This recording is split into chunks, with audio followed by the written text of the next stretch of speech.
আজ বিশ্ব মহাসাগর দিবস। বিশ্ব মহাসাগর দিবসের এবারের প্রতিপাদ্য বিষয় the ocean, life and livelihood, অর্থাৎ সমুদ্র, জীবন ও জীবিকা। প্রথমবারের মতো nature study and conservation club, department of geology, Jagannath university দিবসটিকে পালন করছে। মহামারী করোনার কারণে বিশ্ব মহাসাগর দিবসের আজকের আয়োজনটি যে যার অবস্থানে থেকে অনলাইনে পালন করার সিদ্ধান্ত নেওয়া হয়েছে। Nature study and conservation club, department of geology, Jagannath university আয়োজিত বিশ্ব মহাসাগর দিবসের আলোচনা সভায় প্রধান অতিথি হিসেবে উপস্থিত আছেন প্রফেসর ডক্টর মোহাম্মদ কাউসার আহমেদ, সমুদ্র বিজ্ঞান বিভাগ, ঢাকা বিশ্ববিদ্যালয়, এবং সম্মানিত dean, faculty of earth and environmental sciences, Dhaka বিশ্ববিদ্যালয়।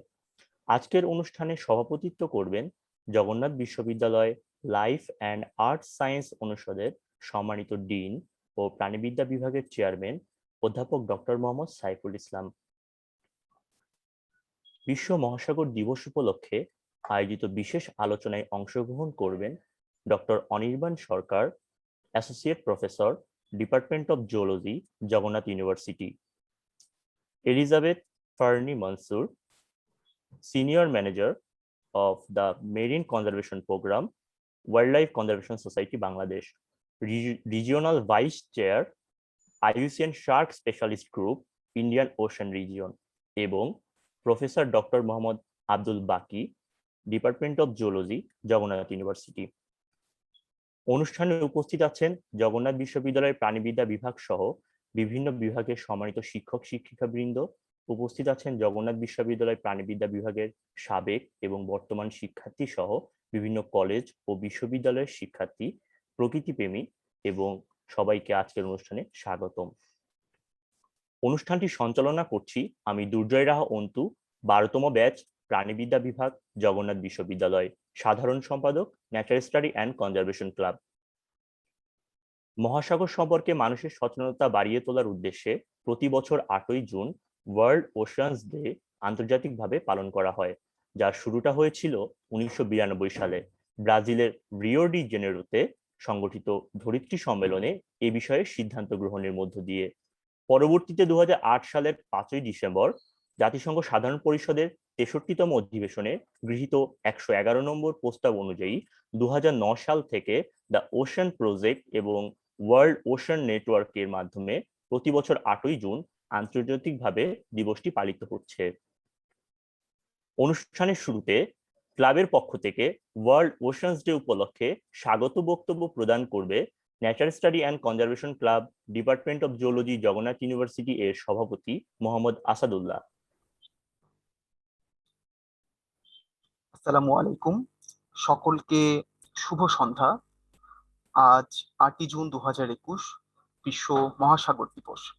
এই দিবসটি উপলক্ষে আমাদের ক্লাব অর্থাৎ nature study and conservation club, প্রাণীবিদ্যা, জগন্নাথ বিশ্ববিদ্যালয় আয়োজিত আজকের এই অনুষ্ঠানের সভাপতিত্ব করবেন সম্মানিত অধ্যাপক doctor Mohammad Saiful Islam, dean, life and art sciences অনুষদ এবং চেয়ারম্যান, প্রাণীবিদ্যা বিভাগ, জগন্নাথ বিশ্ববিদ্যালয়।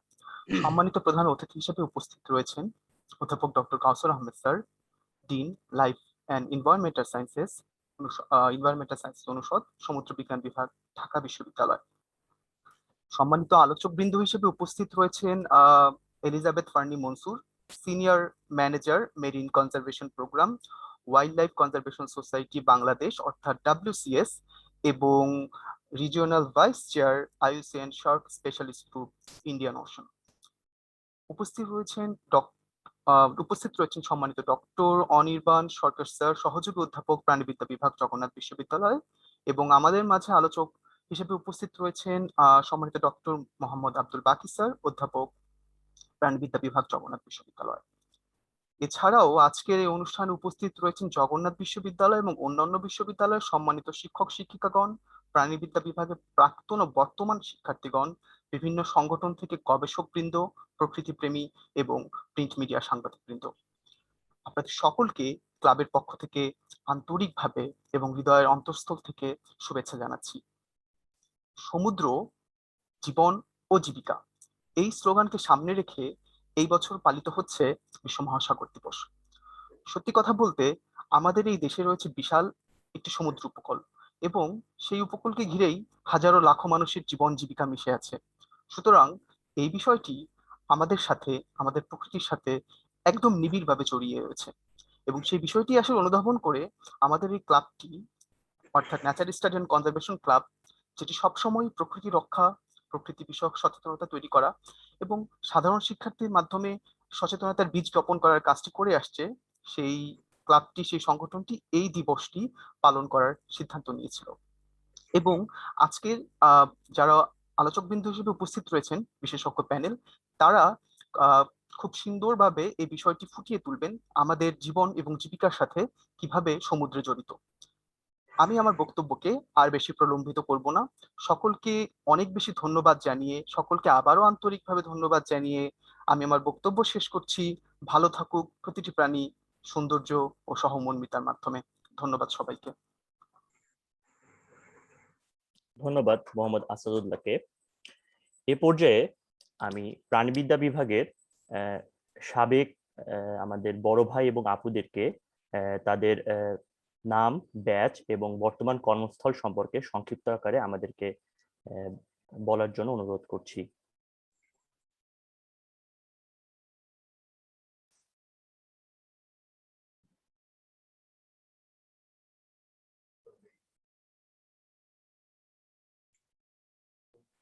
আসসালামু আলাইকুম। আমি মোহাম্মদ আবু বকর সিদ্দিক। আমি জগন্নাথ বিশ্ববিদ্যালয়ের দ্বিতীয় ব্যাচের ছাত্র। আমি জয়পুরহাট সরকারি কলেজে প্রভাষক পদে নিয়োজিত রয়েছে। ধন্যবাদ সবাইকে। ধন্যবাদ।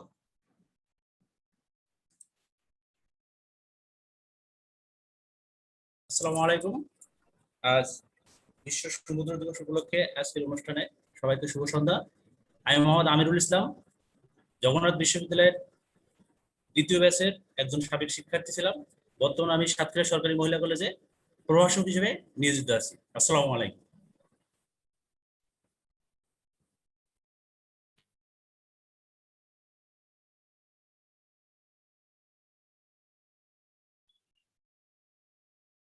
আসসালামু আলাইকুম। আমি মোহাম্মদ রাশিদুর রহমান। আমি জগন্নাথ বিশ্ববিদ্যালয়ের প্রাণিবিদ্যা থেকে প্রথম বর্ষের একজন স্টুডেন্ট ছিলাম। বর্তমানে আমি মৎস্য অধিদপ্তরে কর্মরত, এবং সাথে আমি ডেপুটেশনে সাংহাই ইউনিভার্সিটি থেকে পিএইচডি করছি। Thank you.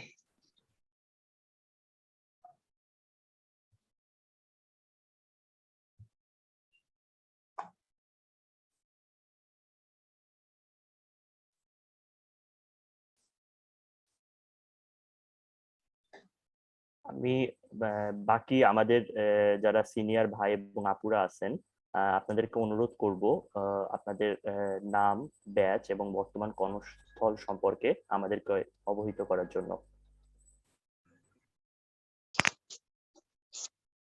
আসসালামু আলাইকুম। জি, আমাকে শোনা যাচ্ছে? হ্যাঁ, শোনা যাচ্ছে। ওয়ালাইকুম আসসালাম।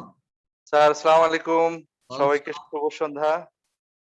আমি মোহাম্মদ সোহেল রানা। আমি 2008-09 মাস্টার্স এর শিক্ষার্থী ছিলাম, 4-5 সেশন অনার্স। আমি বর্তমানে বাংলাদেশ বন বিভাগে আছি, হারপেটোলজিস্ট হিসেবে Sheikh Kamal wild life centre গাজীপুরে কর্মরত আছি। ধন্যবাদ সবাইকে। ধন্যবাদ ভাই আপনাকে। আসসালামু আলাইকুম স্যার। আমি নাদিম পারভেজ। আমি ডাব্লিউসিএস এ কর্মরত আছি সিনিয়র কোঅর্ডিনেটর হিসেবে। আমি 6 ব্যাচের স্টুডেন্ট ছিলাম। আসসালামু আলাইকুম। আমি নূর আলম, জগন্নাথ বিশ্ববিদ্যালয়ের তৃতীয় ব্যাচের শিক্ষার্থী ছিলাম। বর্তমান বিমান বাংলাদেশ এয়ারলাইন্সে কর্মরত।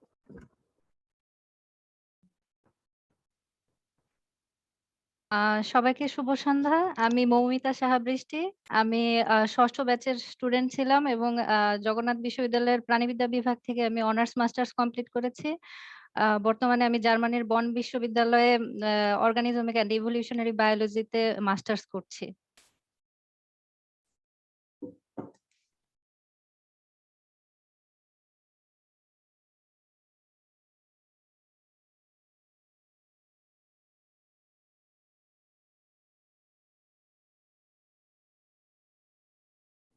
বাশারকে দেখলাম, বাশার বলো।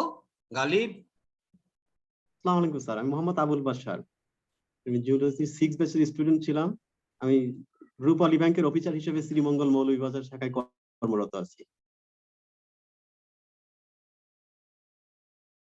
সালাম আলাইকুম স্যার, আমি আশিক জাহান গালিব। আমি ষষ্ঠ ব্যাচের শিক্ষার্থী ছিলাম। আমি বর্তমানে wild life conservation society Bangladesh বাংলাদেশে কর্মরত আছি সিনিয়র রিসার্চ অফিসার হিসাবে। ধন্যবাদ সবাইকে।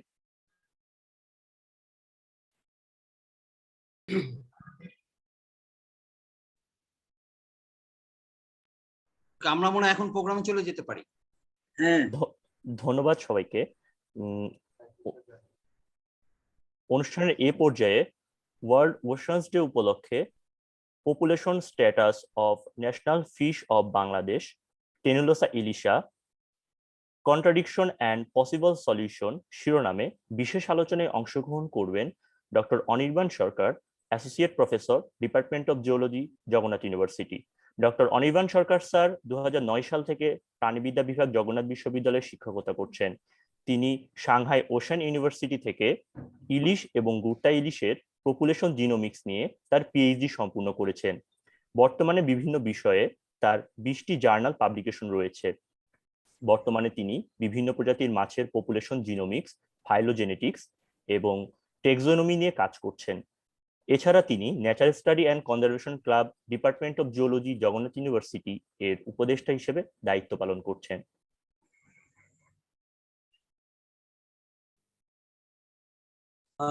ধন্যবাদ অন্তু। শুভ সন্ধ্যা। আজকে ওয়ার্ল্ড ওশেনস ডে উপলক্ষে আজকের এই ওয়েবিনারে উপস্থিত আছেন আজকের প্রোগ্রামের সভাপতি professor doctor Mohammad Saiful Islam, dean life and art sciences, Jagannath বিশ্ববিদ্যালয়, এবং চেয়ারম্যান প্রাণিবিদ্যা বিভাগ, জগন্নাথ বিশ্ববিদ্যালয়, এবং চিফ গেস্ট আমাদের অতি প্রিয় professor doctor Mohammad Kawsar Ahmed sir, এবং honourable speakers professor doctor Mohammad Abdul Baki and Elizabeth. তো আজকে আমরা ইলিশের পপুলেশন বিভ্রান্তি এবং সম্ভাব্য সমাধান নিয়ে একটু কথা বলতে চাচ্ছি। Population status of national fish of Bangladesh tenualosa ilisha, contradictions and possible solutions. তো আমরা সবাই এই মাছটাকে চিনি, আমাদের খুবই প্রিয় মাছ, আমাদের জাতীয় মাছ টেনুলোসা ইলিশা, ইলিশ মাছ। এবং এটা শুধুমাত্র একটি সুস্বাদু মাছ নয়, এটা আমাদের সংস্কৃতি এবং আমাদের অর্থনীতির একটা গুরুত্বপূর্ণ অংশ। কারণ আমাদের যে টোটাল ফিশ প্রোডাকশন, যেটা আমরা ন্যাচারাল ওয়াটার বডিজ থেকে পেয়ে থাকি, তার 44% হচ্ছে এই মাছটি। অতএব এটা আমাদের অর্থনীতির জন্য ইম্পর্টেন্ট। এই মাছটি একটা অন্যতম স্টক থাকে বে অফ বেঙ্গলে, এবং বে অফ বেঙ্গলের 86% শেয়ার করে আমাদের বাংলাদেশ। পাশাপাশি আমাদের পার্শ্ববর্তী দেশ ইন্ডিয়া 8% এবং মিয়ানমার 4% শেয়ার করে। তবে এছাড়া ওই মাছটি Iran, Iraq, Saudi Arabia, Kuwait, Qatar, Oman, আরব আমিরাত, পাকিস্তান, শ্রীলঙ্কা, থাইল্যান্ড, মালয়েশিয়া আর ভিয়েতনামে পাওয়া যায়। বাট স্পেশালি এই মাছটি এই তিনটি দেশ ইন্ডিয়া, বাংলাদেশ এবং মিয়ানমারে পাওয়া যায়, স্পেশালি বাংলাদেশ। তো আজকে আমাদের আলোচনার বিষয়বস্তু পপুলেশন স্ট্যাটাস। অতএব আমরা পপুলেশন স্ট্যাটাস সম্বন্ধে যে পূর্বের স্টাডিগুলো হয়েছে এগুলো একটু বলে নিতে চাচ্ছি। আসলে আগে পপুলেশন স্টাডি করার জন্য অনেকগুলো টুলস ব্যবহার করা হয়েছে, যেরকম allozymes and muscle protein, specially mitochondrial D loop region and mitochondrial DNA cytochrome b region.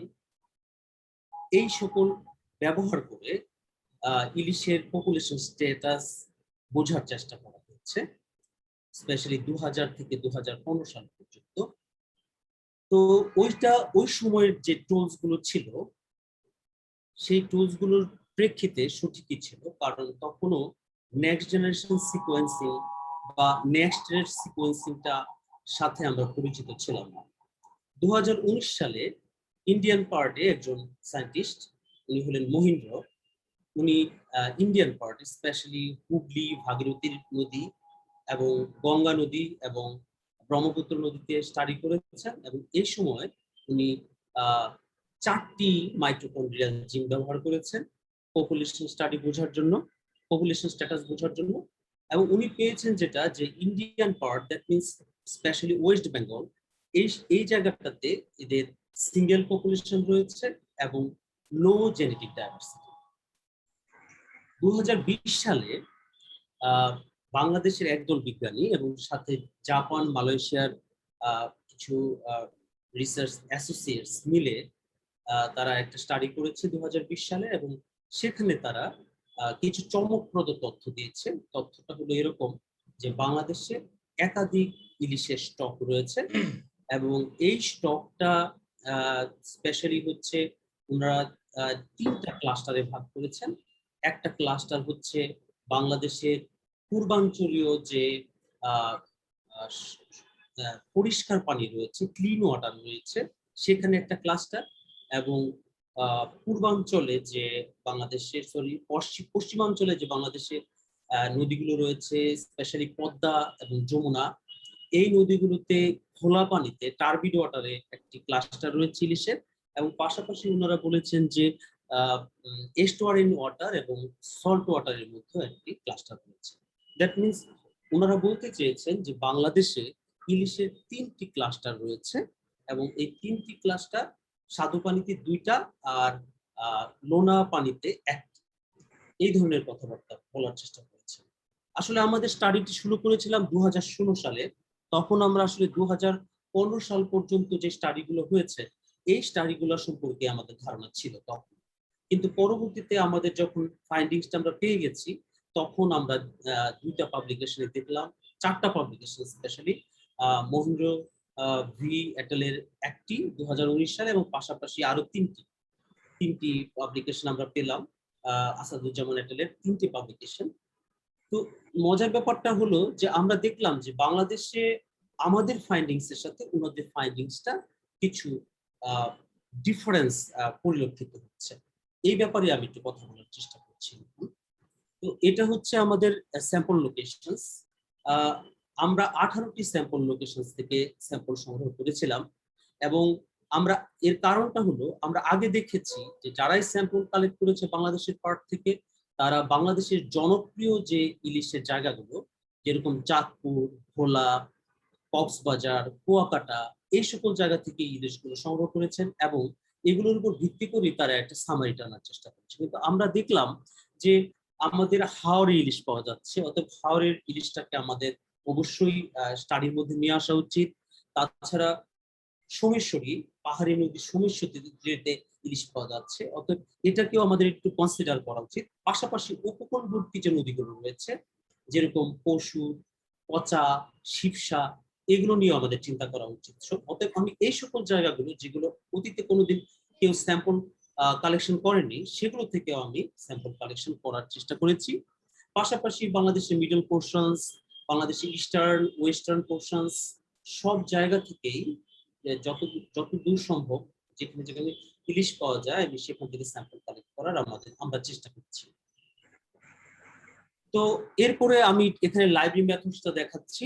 আসলে ব্যাপারটা হলো যে আজকে আমি কোনো সায়েন্টিফিক আলোচনা করতে যাচ্ছি না, সেজন্য আসলে এই ব্যাপারগুলো আমি এখানে ব্যাখ্যা করব না, জাস্ট দেখাচ্ছি। এটা ছিল আমার লাইব্রেরি মেথডস।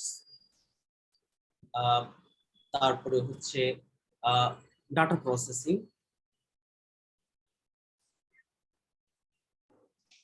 ডাটা অ্যানালাইসিস, এখানে আমরা অনেকগুলো সফটওয়্যার ব্যবহার করার চেষ্টা করেছি।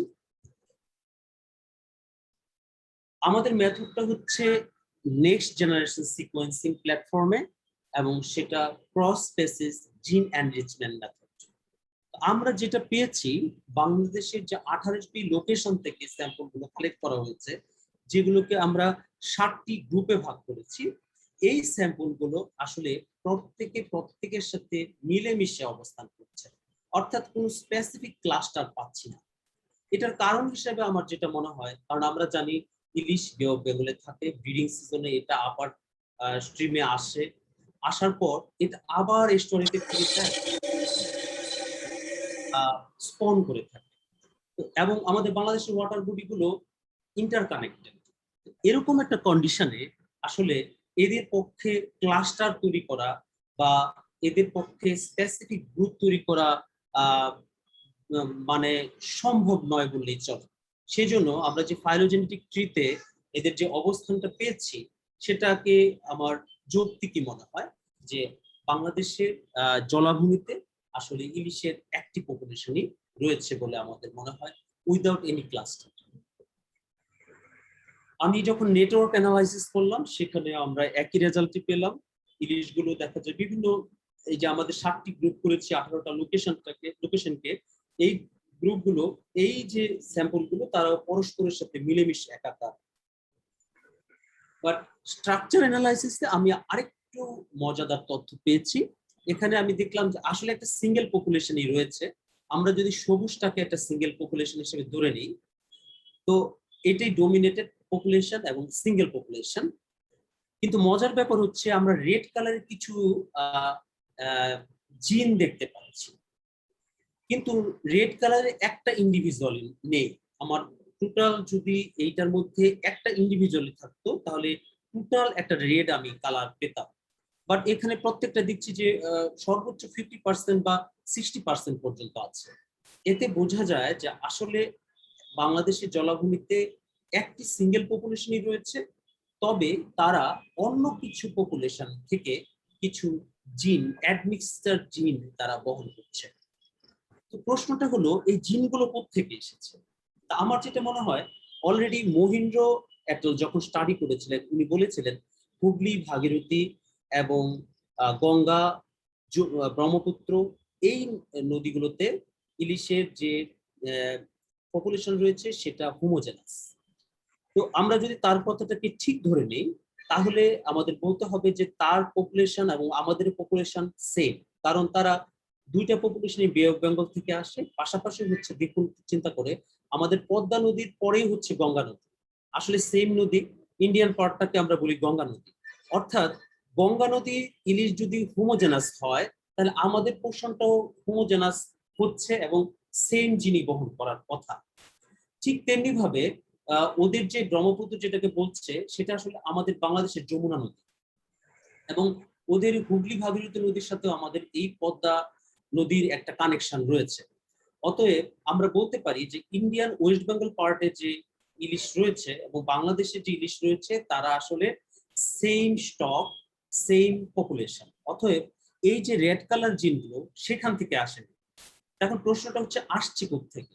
আরেকটা ধারণা আমরা নিতে পারি, সম্ভবত মিয়ানমার থেকে আসতে পারে, কারণ মিয়ানমারের আপস্ট্রিমেও ইলিশ উঠে বে অফ বেঙ্গল থেকে, সেটা নাফ, সিতাং, তারপরে হচ্ছে ইরাবতী, এই সকল নদী দিয়ে উপরের দিকে ওঠে, কিন্তু এখানে কোনো প্রপার স্টাডি হয়নি। অতএব এই ব্যাপারে একটা সিদ্ধান্ত এখন উপনীত হওয়া সম্ভব নয়, কারণ আসলে মিয়ানমারে সেই রকম কোনো স্টাডি হয় নাই। আমরা এখন বর্তমানে দেখতেও পাচ্ছি তাদের অবস্থা খুব আনস্টেবল, রিসার্চও কিছুটা আনস্টেবল কন্ডিশনে আছে। তাহলে এটা কোত্থেকে আসতে পারে? আমার যেটা মনে হয় এটা এসেছে অ্যারাবিয়ান সি থেকে।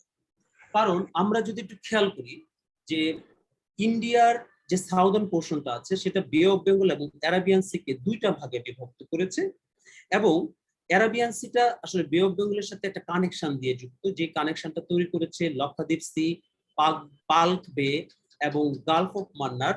এটা হচ্ছে শ্রীলঙ্কা এবং সাউদার্ন ইন্ডিয়ার মাঝে।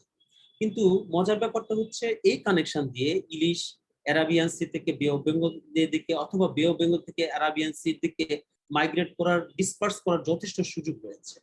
কিন্তু আজকে থেকে 18,000 বছর আগে একটা ঘটনা ঘটেছিল। এই সাউদার্ন ইন্ডিয়ার পাম্বান আইল্যান্ড এবং শ্রীলঙ্কার মান্নার আইল্যান্ডের মাঝখানে একটা ব্রিজ তৈরি হয়েছিল। সেই ব্রিজটা তৈরি হয়েছিল কোরাল রিফ, টোম্বেলো এবং এক ধরনের লাইম শোলের মাধ্যমে, লাইম স্টোনের মাধ্যমে। টোম্বেলোটা হচ্ছে এক ধরনের ভাসমান পাথর। এখন এটার সাথে কিছু রিলিজিয়াস মাইথোলজিও সংযুক্ত। মুসলিম রিলিজনের মানুষরা চিন্তা করে যে এটা সম্ভবত আদম ব্রিজ, আদম প্রথম শ্রীলঙ্কা এসেছিলেন, এই ব্রিজ দিয়ে ইন্ডিয়াতে চলে গিয়েছিলেন, সৌদি আরবেতে গিয়েছিলেন। পাশাপাশি আবার হিন্দু ধর্মের একটা মাইথোলজি আছেন যে লর্ড রাম যখন ইন্ডিয়া থেকে শ্রীলঙ্কায় গিয়েছিলেন তখন এই ব্রিজ দিয়ে গিয়েছিলেন। ইটস ওকে, যাই হোক, আমরা আসলে ওটার সাথে আমাদের এই সায়েন্টিফিক ব্যাপারটাকে মিশাতে চাচ্ছি না।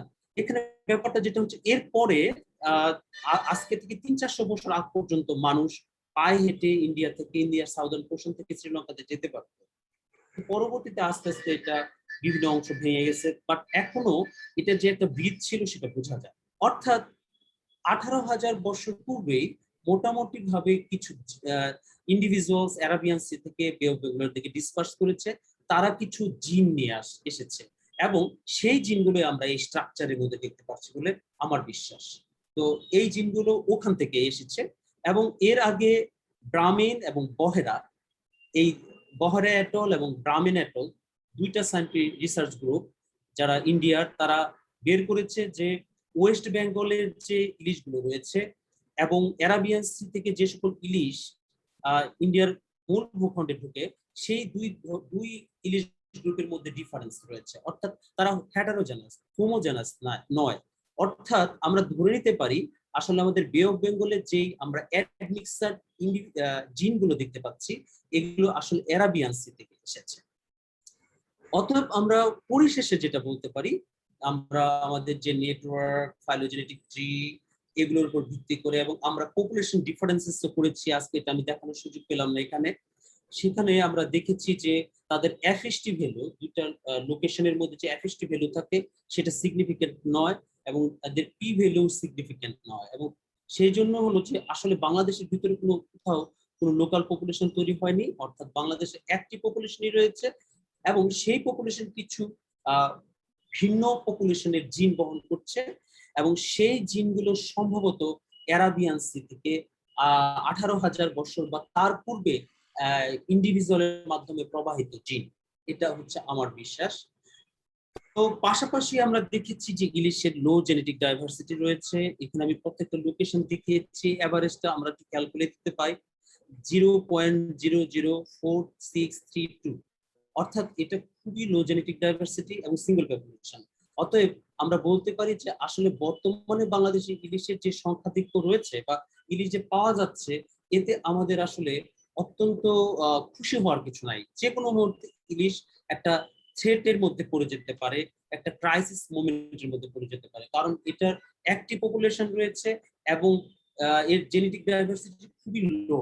অর্থাৎ এই ইলিশটা বাংলাদেশে আমরা এখন বেশি পাচ্ছি বলে যে ভালো পজিশনে রয়েছে তা না, কারণ আমরা ন্যাচারাল সিলেকশন থিওরি অনুযায়ী জানি যদি একটা স্পেসিসের ভেরিয়েশন কম থাকে সেই স্পেসিসটা সবসময় থ্রেট। তো আমি আমার এই যে ফাইন্ডিংস তার সাথে আমি কিছু যুক্তি দাঁড় করাতে চেষ্টা করছি কেন আমি সিঙ্গেল পপুলেশন বলছি। এর মধ্যে অন্যতম কারণ হচ্ছে বাংলাদেশের যে ইলিশের এন্ট্রিটা হয় বে অফ বেঙ্গল থেকে, বাংলাদেশের যে ফ্রেশ ওয়াটারের যে এন্ট্রিটা হয় সেটা স্পেশালি একটা এন্ট্রি দিয়ে হয়, সেই এন্ট্রিটা হচ্ছে আমাদের মেঘনা রিভার মাউথ।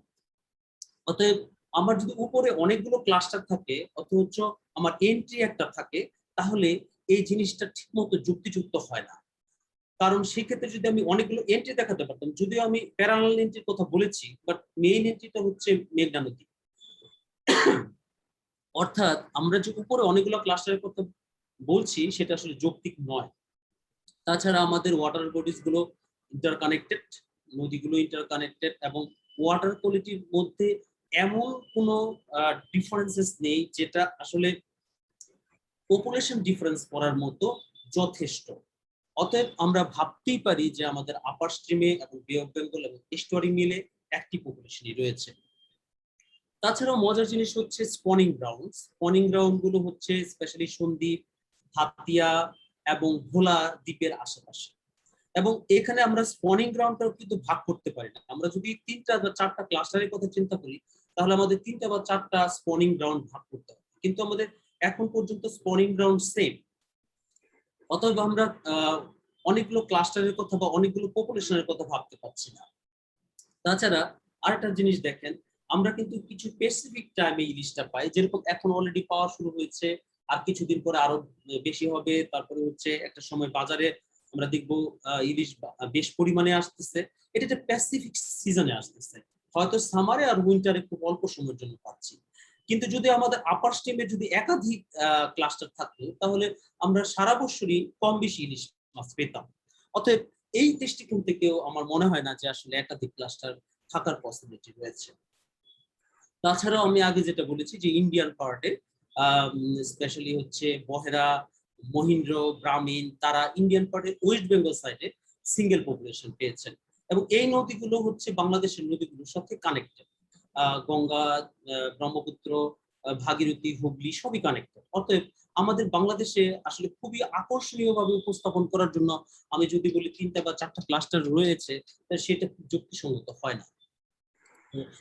পরিশেষে আমি এটাই বলতে চাই যে আমার মনে হয় যে বাংলাদেশে ইলিশের একটি পপুলেশন রয়েছে, এবং ওই ধরনের কোনো স্পেশাল লোকাল আমরা লোকাল পপুলেশন পাইনি, এবং লোকাল পপুলেশনের মধ্যে যে ডিফারেন্সটা ওরকম কোনো এনাফ ডিফারেন্স পাইনি। যদিও আমার কাছে মনে হয়েছে যে আরেকটা প্যারালাল রুট, যে প্যারালাল রুটটা পচা পশুর শিবসা রিভার হয়ে মধুমতি হয়ে একবারে পদ্মার সাথে মিশেছে, এই যে প্যারালাল রুটটা, এটা হয়তো অনেক বছর পরে অনেক জেনেটিক্যাল ডিফারেন্স আসতে সময় লাগে, হয়তো বা আলাদা একটা স্পেসিফিক পপুলেশন বা ক্লাস্টার তৈরি করার একটা পসিবিলিটি রয়েছে, বাট এখনো সেটা একটা সিঙ্গেল আরেকটা পপুলেশন বলা বা আরেকটা ক্লাস্টার বলার মতো পর্যায়ে পৌঁছে। রিসেন্টলি আমাদের এই রিসার্চটা আমরা সায়েন্টিফিক রিপোর্টে পাবলিশ করেছি। ক্রস স্পেসিস জিন enrichment revealed a single population of Rishasheck Canalocerisha with low genetic variation in Bangladesh waters. আপনারা একটু আগ্রহ থাকলে পড়ে দেখতে পারেন। তো দ্যাটস অল, সবাইকে ধন্যবাদ জানাচ্ছি। আজকে আমাদের যারা স্পিকার রয়েছেন, বিজ্ঞজন মোহাম্মদ আব্দুল বাকি এবং এলিজাবেথ, আপনাদেরকে ধন্যবাদ জানাচ্ছি। আমাদের এক্স স্টুডেন্টরা জয়েন করেছে, তাদেরকে আসলে আন্তরিকভাবে ধন্যবাদ জানাচ্ছি। আমাদের এই নেচার স্টাডি কনজারভেশন ক্লাব এই প্রোগ্রাম আয়োজন করেছে, তাদেরকে ধন্যবাদ জানাচ্ছি। এবং আমাদের চেয়ার সাইফুল ইসলাম স্যার এবং চিফ গেস্ট যিনি অনেক ব্যস্ততার মধ্যেও আমাদেরকে সময় দিয়েছেন, ওনাদেরকে ধন্যবাদ জানাচ্ছি। এখন যদি আপনাদের কারো কোনো কোশ্চেন থাকে তাহলে আপনারা করতে পারেন।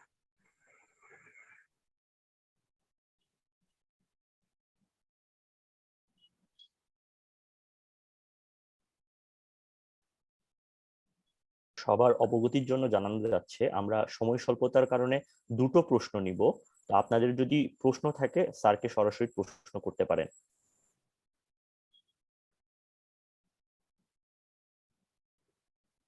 স্যার আমার কিছু কোশ্চেন ছিল। হ্যাঁ, শিওর। স্যার আমার প্রথম কোশ্চেন হচ্ছে যেমন কত পার্সেন্টেজ ডিফারেন্স পেলে মানে ক্লেম করা যাবে যে হ্যাঁ তারা আলাদা পপুলেশন ক্রিয়েট করছে, মানে কত পার্সেন্টেজের উপর বেসিস করে মানে ক্লেম করা যায়? আচ্ছা, এই ক্ষেত্রে আমরা বলে থাকি যে এফএসটি ভ্যালুটা সিগনিফিকেন্ট লেভেলে যেতে হবে। যে এফএসটি ভ্যালুটা ধরো ডিফারেন্স যদি এরকম হয় যে 0.123 এই টাইপের হয়, 0.1 হলেও আমরা বলতে পারবো যে এটা ডিফারেন্সটা রয়েছে। কিন্তু আমি এখানে কোথাও এইরকম ডিফারেন্স পাইনি, মানে দুইটা লোকাল পপুলেশনের মধ্যে। তাছাড়া আরেকটা ব্যাপার হচ্ছে পি ভ্যালু যেটা আছে, পি ভ্যালুটা অবশ্যই সিগনিফিকেন্ট হতে হবে, কিন্তু পি ভ্যালুটাও সিগনিফিকেন্ট হয়নি, কোথাও আমি পি ভ্যালুটাকে সিগনিফিকেন্ট অবস্থায় পাইনি। আর দুইটা জায়গায় সিগনিফিকেন্ট পেলেও দেখেছি এফএসটি ভ্যালুটা খুবই পোর। অতএব আমি এটাকে আলাদা ক্লাস্টার বলতে পারছি না। তাছাড়া আমার যে স্ট্রাকচারটা আছে, এখানে আমি ডাবল পপুলেশন পাইনি, এবং এখানে দেখতে পাওয়া যে নেটওয়ার্কের মধ্যেও আমি দেখছি যে ইন্ডিভিজুয়ালস গুলো মিলেমিশে একাকার, মানে আলাদা করা যাচ্ছে না। পাশাপাশি এই যে ফাইলোজেনেটিক ট্রির মধ্যে আমি আলাদা করতে পারছি না, যার জন্য আমার মনে হয়েছে যে বাংলাদেশ ওয়াটারের মধ্যে সিঙ্গেল একটা পপুলেশনই রয়েছে। স্যার আমার আরেকটা কোশ্চেন আছে, সেটা হচ্ছে যেহেতু তাদের মধ্যে জিনের ভ্যারিয়েশন আছে, সেক্ষেত্রে স্যার আপনি কি মানে এখানে চেক করেছেন যে জিনগুলো আপনি মানে আশঙ্কা করছেন যে অ্যারাবিয়ান টাইপস এর সাথে হয়তোবা মিল থাকতে পারে বা তাদের সিমিলারিটিস থাকতে পারে, সেক্ষেত্রে কি আপনার মানে এখানে চেক করেছিলেন যে হ্যাঁ এই ক্যারেক্টার গুলা বা এই জিনগুলা হয়তোবা তাদের মধ্যে ট্রান্সফার হচ্ছে?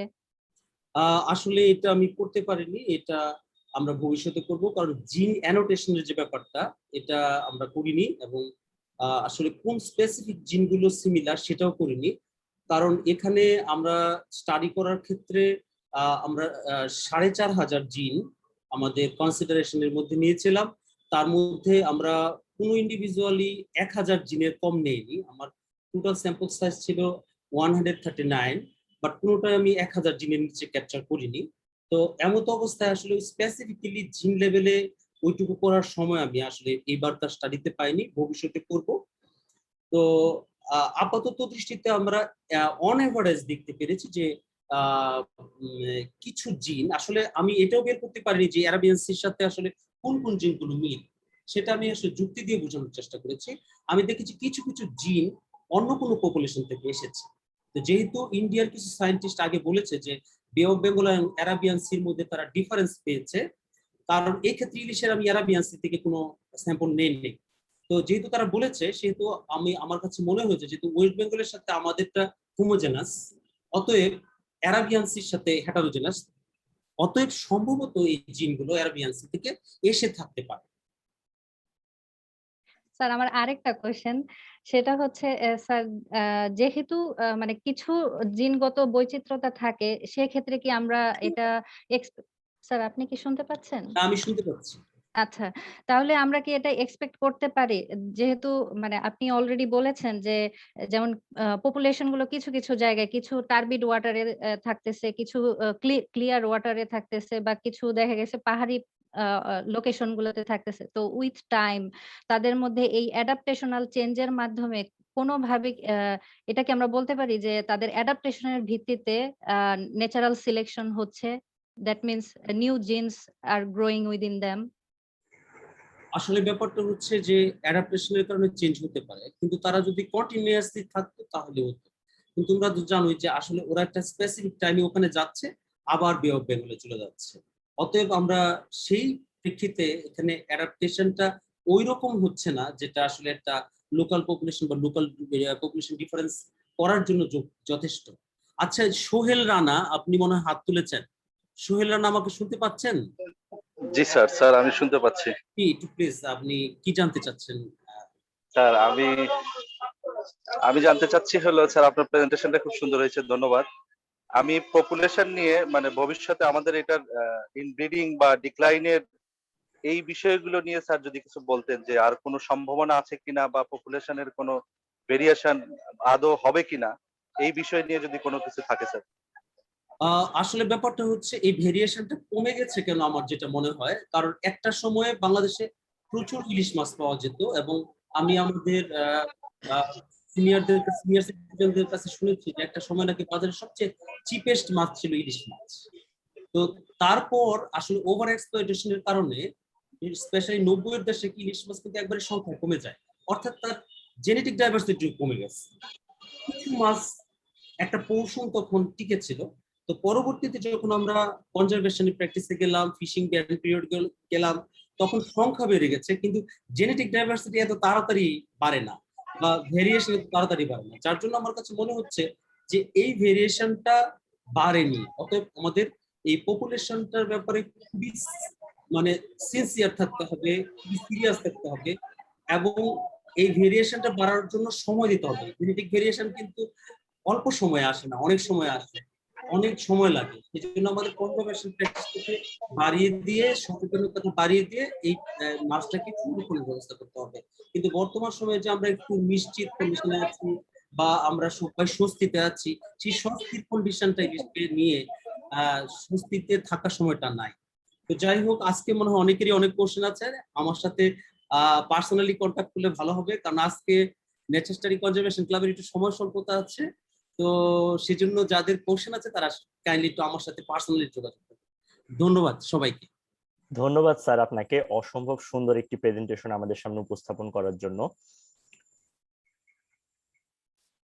অনুষ্ঠানের এ পর্যায়ে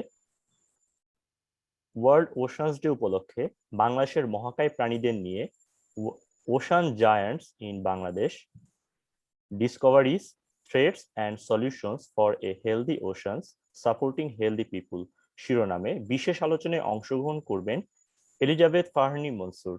Elizabeth Fahrni Mansur madam wild life conservation society Bangladesh এ মেরিন কনজারভেশন প্রোগ্রামের সিনিয়র ম্যানেজার হিসেবে কাজ করছেন। বর্তমানে তিনি IUCN shark specialist group Bharat মহাসাগরীয় অঞ্চলের সহসভাপতি হিসেবে দায়িত্ব পালন করছেন। এছাড়া তিনি society of marine mammalogy education committee এবং IWC Asian river dolphin task team এর একজন সদস্য। ম্যামকে অনুরোধ করব আমাদের সামনে আপনার প্রেজেন্টেশনটি উপস্থাপনের জন্য।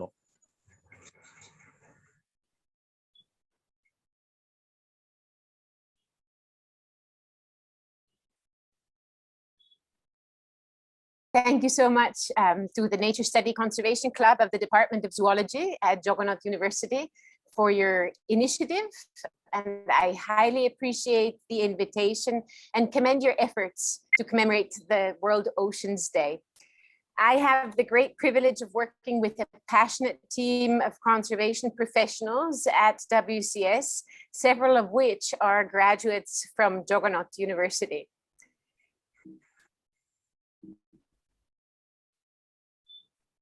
The northern Bay of Bengal is a global hotspot for ocean giants. Our coastal and marine waters support among the world's largest and most diverse remaining populations of dolphins, porpoises, whales, sharks, and rays, including numerous species at global conservation risk.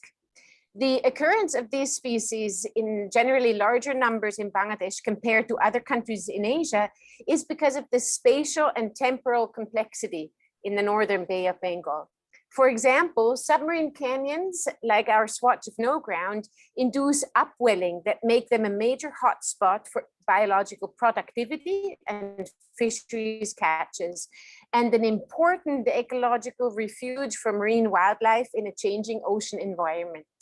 And mangroves, like our Sundarbans, are widely recognized as among the most important habitats for various life cycles of marine wildlife. WCS is best known in Bangladesh for its groundbreaking work on cetaceans. Now, cetaceans spend their entire lives in water, but they are not fish. They're air-breathing mammals with lungs just like us. They give birth to live calves, and the calves get mother's milk and parental care. Their tail is horizontal and it moves up and down to propel them through the water. And this also enables them to come up to the surface to breathe through the blowhole located at the top of their head. Fish, on the other hand, have vertical tails that move from side to side. And sharks and rays are a very special group of fish called elasmobranchs. They have soft bones, just like those in our nose, tips, or ears, and they have uncovered gill slits. So they must keep moving through water or keep water moving through their gills to breathe. Elasmobranchs and cetaceans have either sharp teeth to catch and eat fish and other small marine animals, or they filter feed. They're filter feeders that sieve tiny creatures out of the water. So just a little bit of an interesting fact, we could go on, but we get 2 sets of teeth, cetaceans get 1 set of teeth, and elasmobranchs keep getting teeth throughout their lives, so many thousands of them. But all of them grow slowly and they produce few young and they live long lives. And this means that it takes a long time to replace the large number that get killed in fishing operations. Every year, large numbers of dolphins, sharks, rays, and marine turtles die in fishing nets. Climate change is changing the marine environment, which could also affect the ability of these animals to survive in Bangladesh. As a result of these pressures, many kinds of ocean giants are disappearing from our waters, and some are threatened with extinction. So how do we figure out what needs to be done or prioritize to protect ecologically vulnerable ocean giants for a healthy ocean that continues providing for our well-being, food security, livelihoods, and a strong national economy? Well, WCS conducts systematic at-sea cetacean surveys and investigations of small-scale marine fisheries, including catch sampling and standardized interviews.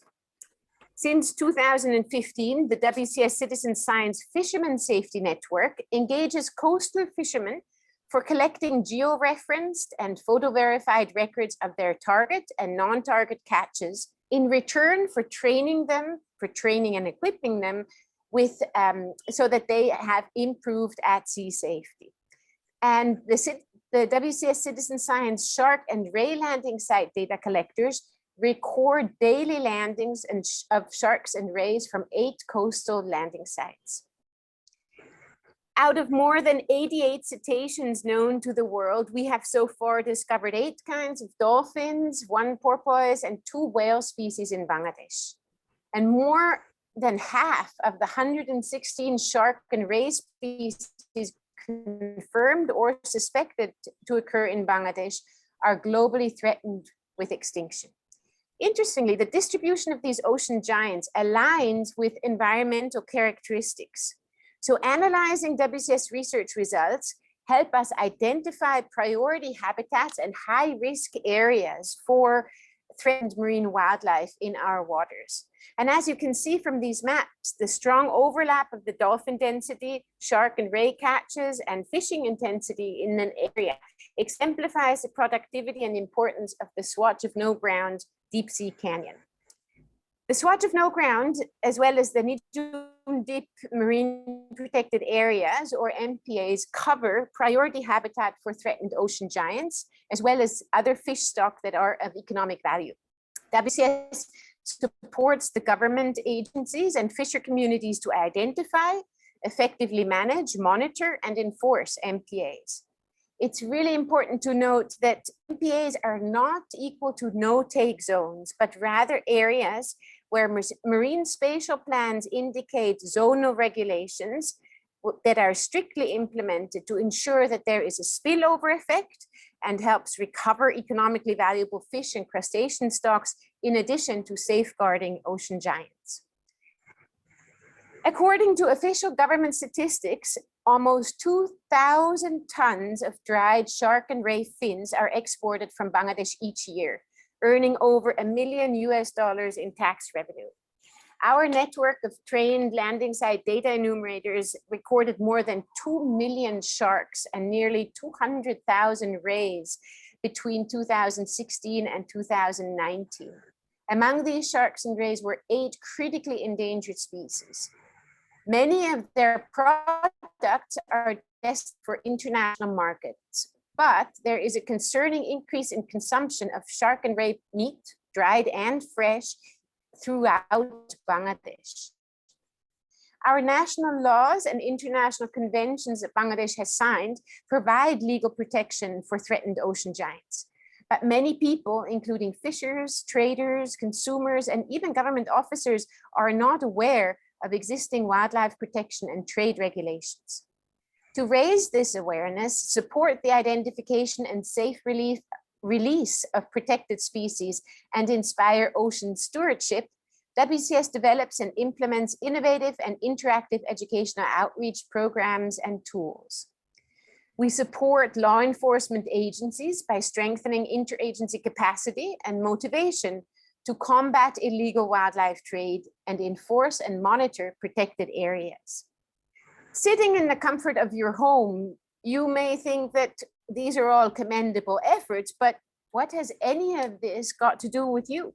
How can you, as an urban citizen, influence what's going on out there in our ocean?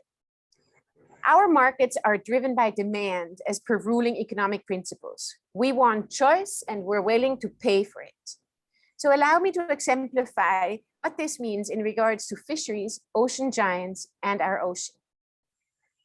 Many people love to eat out at buffet-style restaurants where there is seemingly endless choice of all kinds of foods.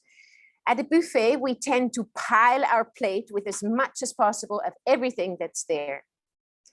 Clever people know that the best and the most expensive items are normally placed at the end of the line.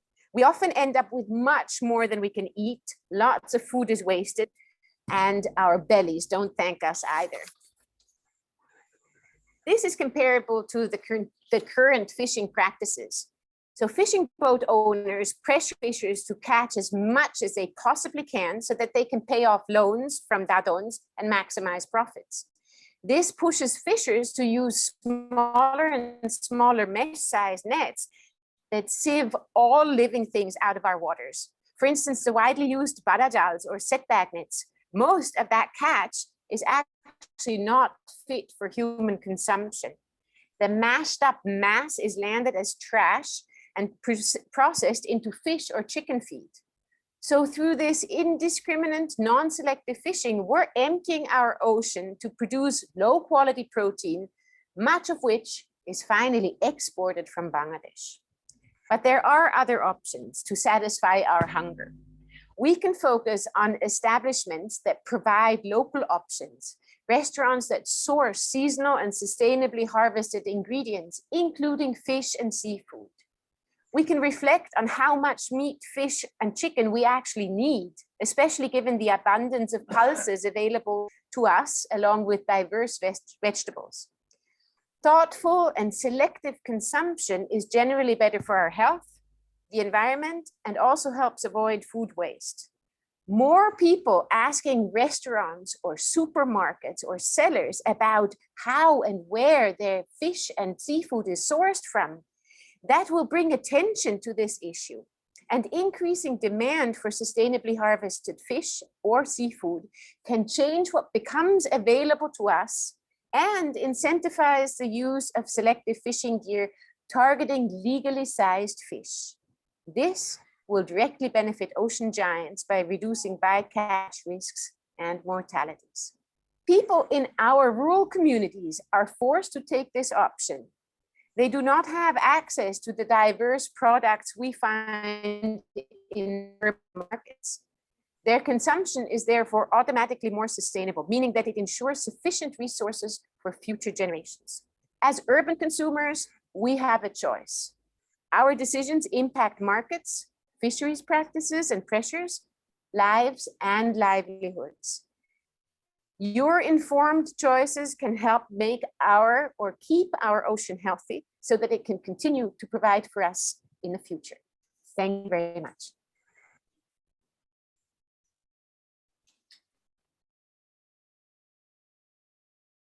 Thank you. এই প্রেজেন্টেশনের উপর কারোর কোনো প্রশ্ন থাকলে আপনারা করতে পারবেন এখন।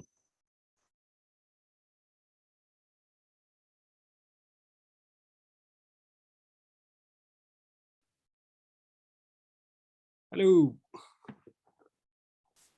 Hi Liz, it was excellent presentation. Nice to hear your presentation. Hey, Undu, can I ask a question? Absolutely. Hi, Bishorgo. Good to see you. Yeah, Yes, sir. Yeah. So as a solution, you said consumer behavior. Like, I'm sure that's that we have all pretty much, you know, like everyone going to agree, like that is a huge impact. But the thing is, like, bringing this change in all the consumers is looks, you know, pretty much a huge task, and it's very slow process. People from the field work, and whenever I had like discussion or conversation with people, they pretty much agree on the surface, but when it comes to their own action, own personal action, you know, the most of the people box. So it seems a very lengthy process, but it has a huge impact for sure. But so do you think it's the only solution, or shall we really I mean, do we need, you know, something more to protect these? Thank you, Bishorgo. I think in my presentation, I covered very wide range of solutions. I highlighted the consumption point of it and how it influences fisheries, particularly because the audience today is an urban, very educated and influential group, a segment of Bangladeshi society. But I do think we do not need to despair by the enormity of the problems and the difficulties that we are facing. I do think that we have a lot of tools, perhaps more than ever in our hand now, that we can use and must use to address these issues. So if I summarize very briefly, I think to identify priority habitats and protecting them, that protects not only their areas where they reproduce and calf or spawn, but it also helps other fish which they feed on. Then regulating gear and regulating where those can be used, generally training people on how to release the threatened species, and then informing people about the current law.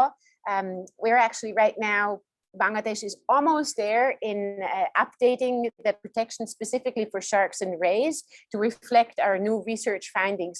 So I'm very hopeful because I think Bangladesh, with its huge population and its very high dependency on marine sources, is a perfect example of where we can all, each one of us, bring about a little change. And because it's so many of us, that will actually have a big impact. Sure, I feel hopeful too.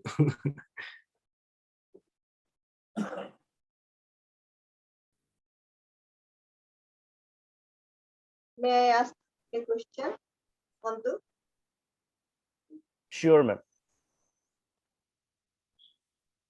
Hi, Elizabeth, it's me. আমাকে দেখা যাচ্ছে? Antu? Ma'am একটু উপরে করতে হবে ক্যামেরাটা, মাথা কেটে যাচ্ছে। এখন আমি নিজেই দেখতে পাচ্ছি। এখন clear. Thanks for your nice presentation. So far I understand, and it's a big problem in Bangladesh really. That's the people who are involving with this profession, they have to evaluate fast, I think, because that you told that gear selectivity and law enforcement is not appropriately done here. That's why there are many illegal operations going on. So far I understand from them. So what about the plastic pollution and their threats in our ocean or in Bay of Bengal? From your presentation, actually maybe I missed, I don't know, but could you please tell me, is there any record or something about plastic pollution? Yeah, sure. I think there's two questions in what you said. The first one is about the target people, and if I understand correctly, how the laws or new regulations and their enforcement impact local communities. You know, I really think that regulations that are developed together and that are based in science and developed through consultations have a very good chance of being followed, because livelihoods depend on it and resource users understand that very clearly. But I think we need to avoid blaming people blame all the time. And that's perhaps why I'm focusing on issues that we every day with all our actions can influence.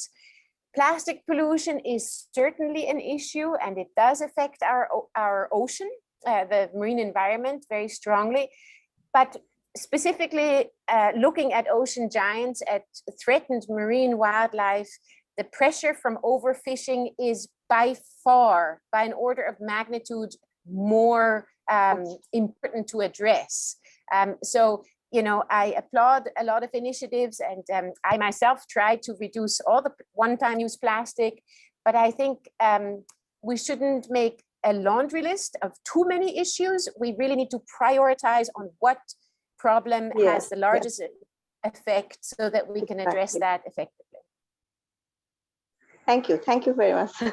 Thank you for your You're nice welcome. presentation.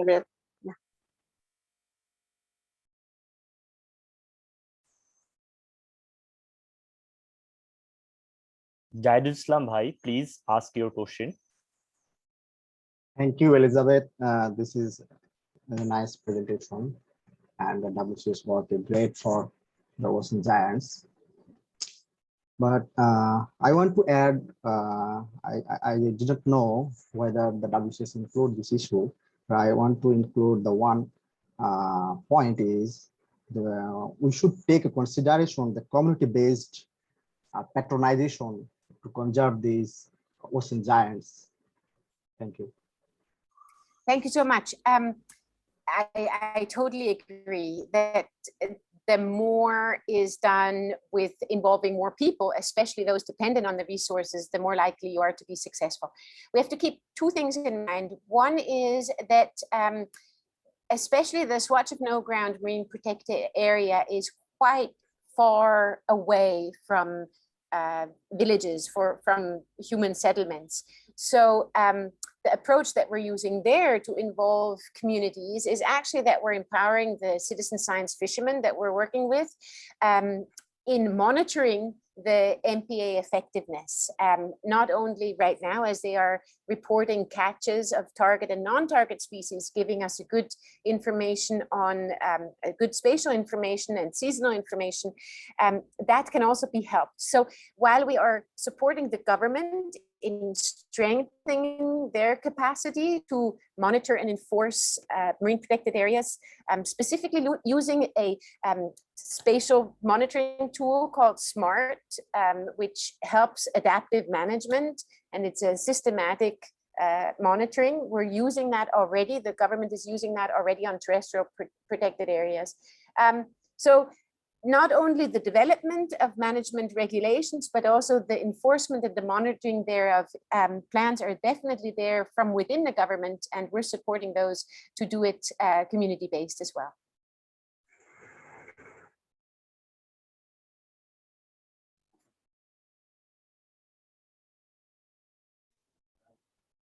Thank you, ma'am, for your presentation.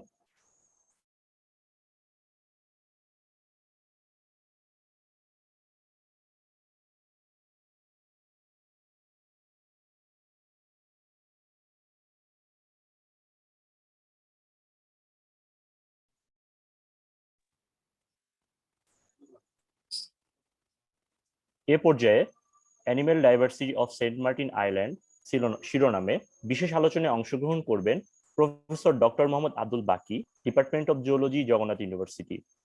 Doctor Mohammad Abdul বাকি sir 2010 সাল থেকে প্রাণিবিদ্যা বিভাগ, জগন্নাথ বিশ্ববিদ্যালয়ে শিক্ষকতা করছেন। তিনি জাপানের ইয়োকোহামা ন্যাশনাল ইউনিভার্সিটি থেকে বায়োলজিক্যাল ওশানোগ্রাফি এর উপর পিএইচডি ডিগ্রি অর্জন করেছেন। বর্তমানে তিনি বিভিন্ন বিষয়ের উপর তার 51টি জার্নাল পাবলিকেশন প্রকাশ করেছেন। বিশ্ববিদ্যালয়ের বিভিন্ন প্রশাসনিক দায়িত্ব পালনের পাশাপাশি বর্তমানে তিনি মেরিন বায়োডাইভার্সিটি, অ্যাকুয়াকালচার, টক্সিকোলজি এবং ফিশ ট্যাক্সোনমি নিয়ে কাজ করছেন। স্যারকে অনুরোধ করব আপনার প্রেজেন্টেশনটি প্রদানের জন্য। Thank you.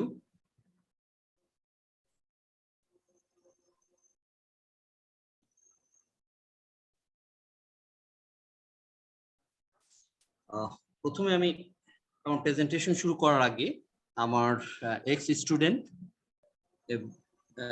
দুঃখ প্রকাশ করছি কমিটির পক্ষ থেকে, organising committee, specially professor Kawsar Ahmed, Elizabeth and ডিপার্টমেন্টের চেয়ারম্যান, যে 7টার সময় টাইমটা সম্ভবত আমরা একটু নামাজের জন্য কনসিডারেশনে নিয়ে আসতে পারিনি। তো আশা করি আমাদের যেই ক্লাব ভবিষ্যতে এই বিষয়গুলি খেয়াল রাখবে, এবং আমার ক্লাবের পক্ষ থেকে আমি আমার এক্স স্টুডেন্ট এবং professor doctor Mohammad Kaiser sir, ডিপার্টমেন্টের চেয়ারম্যান এলিজাবেথ, এবং আমার এক্স স্টুডেন্টের কাছে দুঃখ প্রকাশ করছি। আমি এখন আমাদের সেন্ট মার্টিন আইল্যান্ডে, যে সবারই খুব আগ্রহ এই জায়গাটা কাজ শুরু করি আমার স্টুডেন্ট প্রায় 2012 সাল থেকে এখন পর্যন্ত আমরা কাজ করছি, এবং সেন্ট মার্টিন আইল্যান্ডে আমরা ম্যাক্সিমাম কি কাজ করি ট্যাক্সোনমি এবং কিছু পলিউশন নিয়ে কাজ করছি।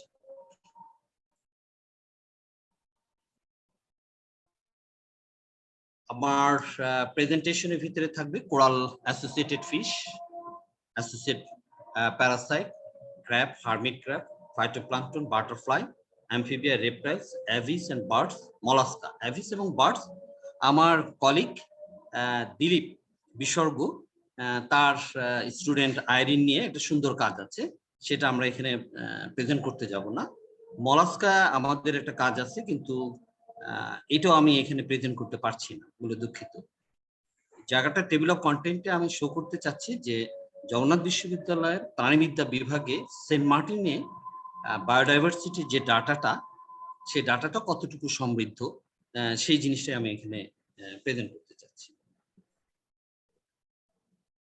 সেন্ট মার্টিন আইল্যান্ড সবাই জানেন আপনারা। আমরা কোরাল অ্যাসোসিয়েটেড ফিশের ভিতরে অলমোস্ট আমরা প্রায় মোর দেন 6 ইয়ার্স কন্টিনিউয়াসলি আমাদের কাজের পরিপ্রেক্ষিতে আমরা 104টা স্পেসিস আইডেন্টিফাই করতে পেরেছি। তার মধ্যে আমরা 52 স্পেসিস নিউলি রেকর্ড যেটা আমরা আইডেন্টিফাই করেছি, এবং আমরা কোরাল অ্যাসোসিয়েটেড ফিশ যে তার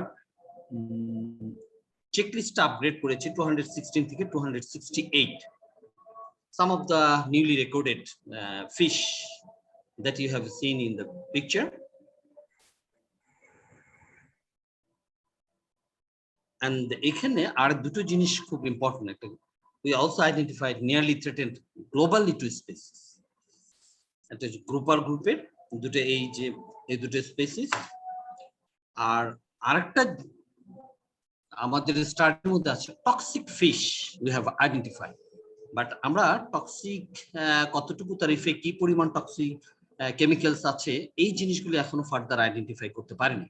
কারণ এই ফিশগুলি লোকাল পিপলস খায় অবশ্যই, এবং খাওয়ার পরিপ্রেক্ষিতে তারা অনেক ধরনের হয়তো রোগে ভোগে, কিন্তু এখনো যেহেতু আমরা স্টাডি করতে পারি নাই, অতএব আমরা এখানে কনক্রিটলি বলতে পারছি না। বাট আমাদের একটা নিউ একটা ডাইমেনশন ওপেন করেছে যে এই ফিশগুলি নিয়ে টক্সিকোলজি বা টক্সিসিটি নিয়ে আমাদের কাজ করা উচিত ভবিষ্যতে। তার ভিতরে আমরা প্রায় 14 স্পেসিস আমরা আইডেন্টিফাই করেছি, যেটা সেন্ট মার্টিন আইল্যান্ডে আমরা এই ক্যাচগুলি পেয়েছি।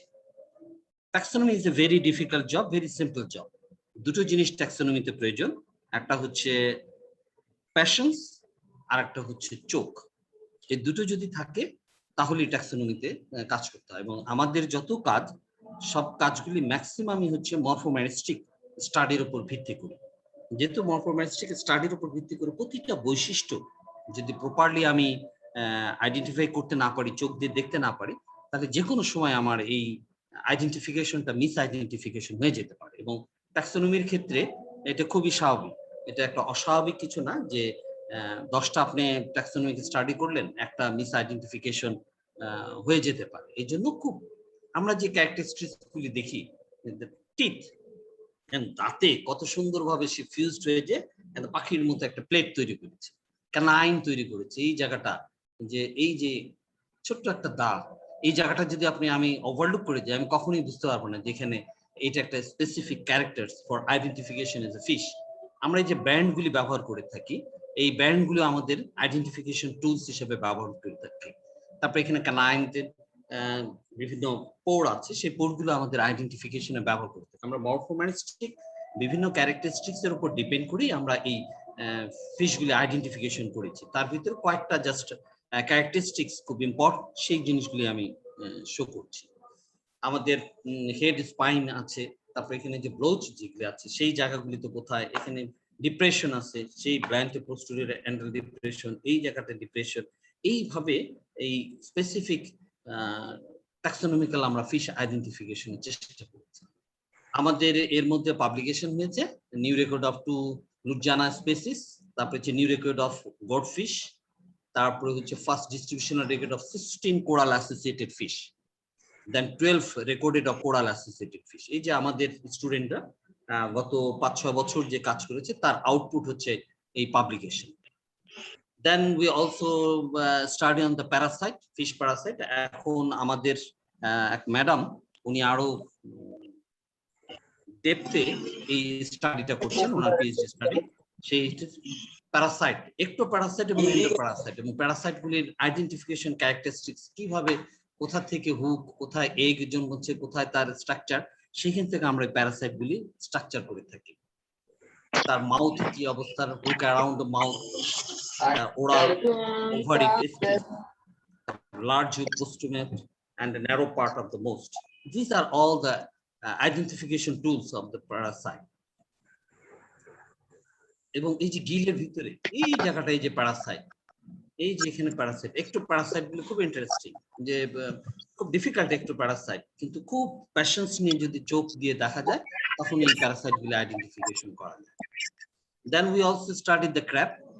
আমরা জগন্নাথ বিশ্ববিদ্যালয় একটু জোরে গলায় বলতে পারে যে they are very feel proud যে জগন্নাথ ইউনিভার্সিটি জিওলজি ডিপার্টমেন্টে ক্র্যাবের খুব বেশি আমাদের দেশে স্টাডি হয়নি, এবং যার পরিপ্রেক্ষিতে আমরা ক্র্যাবের আমাদের চেকলিস্ট খুব বেশি বড় না।